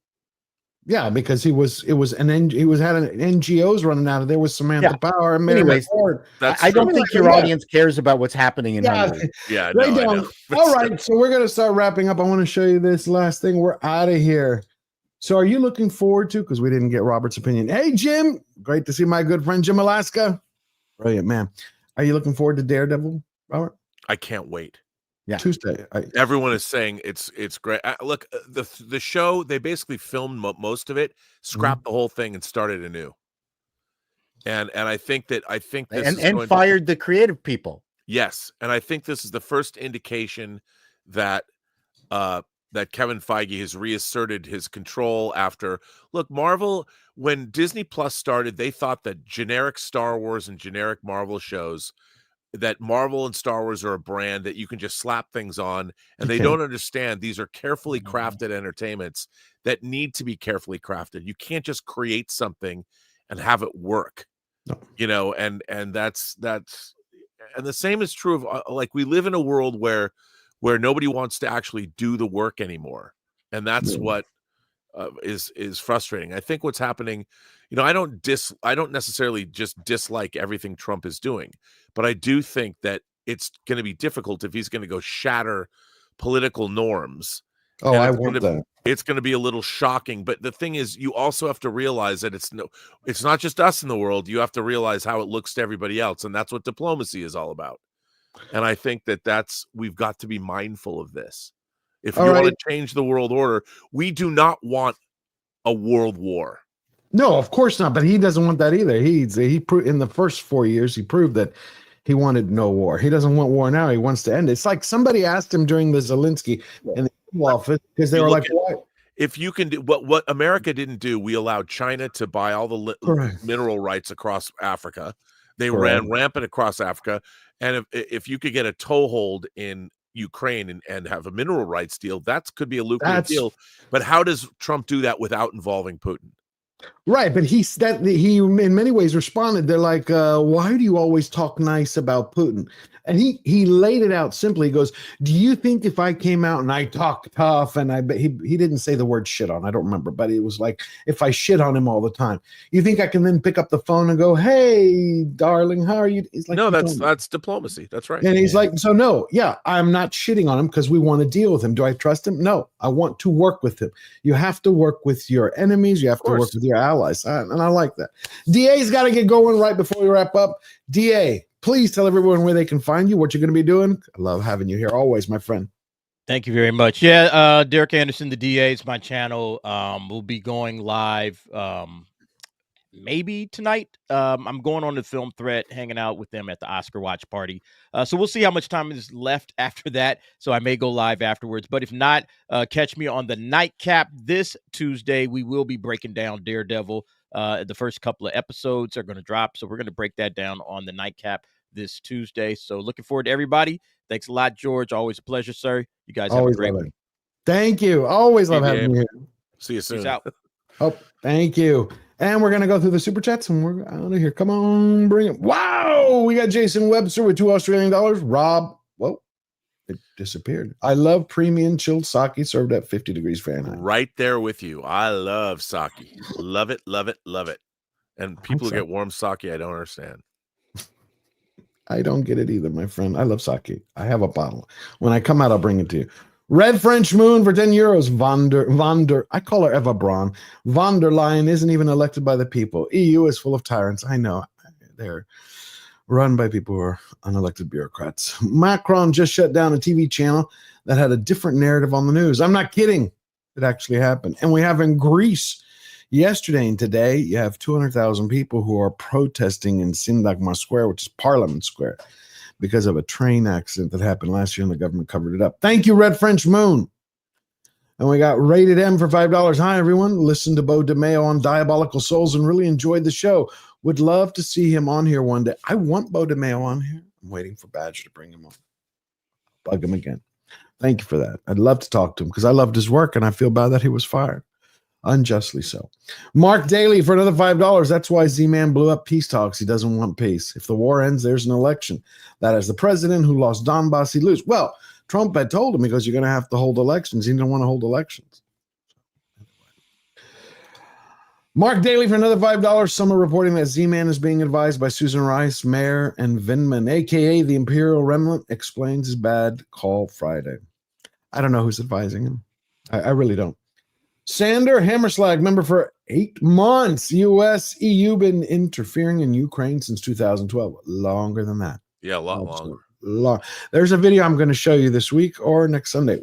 If Rob can get here earlier, we'll spend a segment on it. It's fascinating, the history behind it. Next Sunday, I will. Oh, yeah. Never mind. I'm thinking April. Nope. Not April yet. And then we got Eric K for $5. Everyone knows Ant can't move a rubber tree plant. He has high hopes. He has high hopes. Okay. Your poet didn't know it. No, that's from something. I just can't remember what it's from. And Jim Alaska, my great friend. Thank you to you and your family. Man, please, everybody, go thank Jim. He gifted 20 George Giant. I can't even speak now. The camera went off too many times, a couple too many shots. George the Giant Slayer memberships. Thank you, Jim. And a round of applause for him. Thank you so much.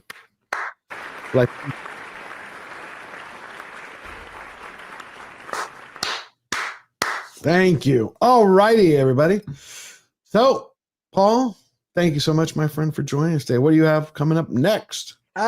Assorted. I came back. I was a week away in San Fran, enjoying myself, not really doing much of anything from a YouTube perspective. So I'm just taking a look at the tea leaves that I have available and making stuff. I don't do stuff regularly. I just do it when it suits my creative moment. So I've got an appalling news coming up, a good one. Dude, I love those so much. Thank you so much. You're a huge supporter, Rob. I'm a huge fan. You are a huge fan. I've got a very good one coming up. Again, I don't know how you keep the straight face when you do those.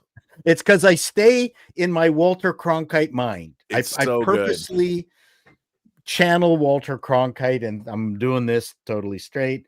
And I'm doing the next 1988 fall preview that's coming up. Oh yeah. So lots of stuff.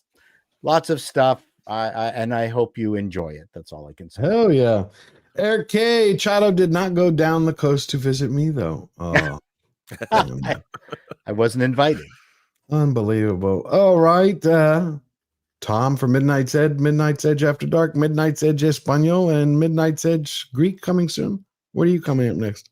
I never know. I'm just glad I'm to gonna be run. here. I'm among. Thank you, my friend. See, that's about what I mean to Paul. Damn, he just left you at the. Yeah, he'll be on the morning show. So, oh well. Yeah, no, thanks for having me. And I always I love to hang out listening to you guys talk and get to be a part of the conversation. Cool. Robert, birthday boy, what do you got coming up? Well, next week, hopefully we're dropping episode 8 of True Noir. And then I've only got 2 more to do, and then we're going to release we're going to release the whole series as one long piece. Ooh. And I can't really say anything about it. There's something that percolating that's very exciting with True Noir that I can talk about later. Oh, wow. And then I just wrote another piece for Lionsgate Limited for Basic Instinct. They just announced that Basic Instinct's going to be out, and I have another piece coming out on Lionsgate Limited about something that I don't know when they're going to release that is supposed to come out in May, but Lionsgate shot a video for me. Hey, I like of that. the director of this piece talking about our YouTube show, which I thought was very sweet of them to do. Nice. But yeah, it's pretty funny. Yeah, just doing more, Let's Get Physical Medias. I'm on the John Campea show 4 days. I am going to CinemaCon. So, and then so Going to there's lots. WonderCon? What's that? Is WonderCon next? I think so. I mean, CinemaCon's the first week of April, and then I'm directing a shoot up in Portland on the 26th, 27th, and 28th for my crisis medicine thing I've been doing since 2017. Beautiful. So we're doing that. Beautiful. Yeah. Well, if anybody, and I'm going to show a 1 minute or 30-second clip right at the end. I probably should have done it in the middle of the show when everyone was here, but YouTube has been suppressing the hell out of what took me 3 years to write, the woke monologue. Oh my God, dude. I watched that twice. Really? Oh, how long did that take you to do? It took me 3 years to write. It took me 3 hours to shoot. Did you have somebody shoot it for you? Yeah, I did. It's yeah, pretty I did. neat. I mean, it's thank pretty. you. I was like, wow, this is. When you were telling me about it, I thought you were just going to like read in your set. I didn't realize it was this whole produced thing. Yeah.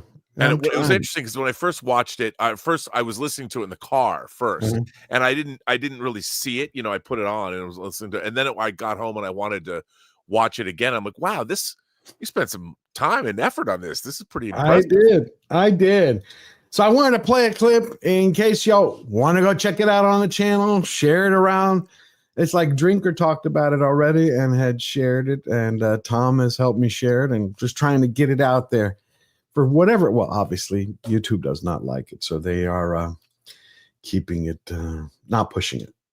Patriotism was a plague. America was evil. Freedom was old-fashioned. The Second Amendment meant that guns were for government and criminals only, and sometimes those were the same things. Drugs were illegal, but you could get free needles and a pipe from your local mayor.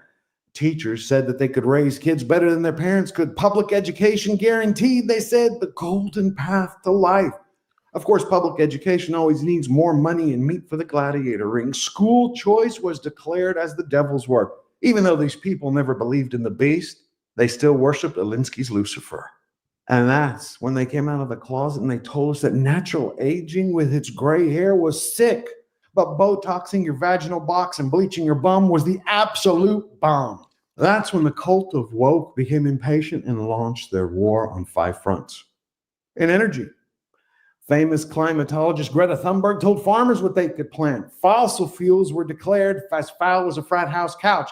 Cow farts were banned as weapons of mass destruction against Mother Nature, and drill, baby, drill was replaced with shut up and buy a Prius. Well, that's just a sneak peek. I'll play more of it this week on Wednesday, but I appreciate your support. I'm glad you liked it, Rob. So are they really suppressing it? Yeah, it's not going. It's my lowest rated video ever. It won't move. It's just stuck. And it's like I've got like 500 and some odd comments. So people really enjoy it. It just, yeah, they're not getting notifications is the thing at all, which is odd. I mean, I could tell.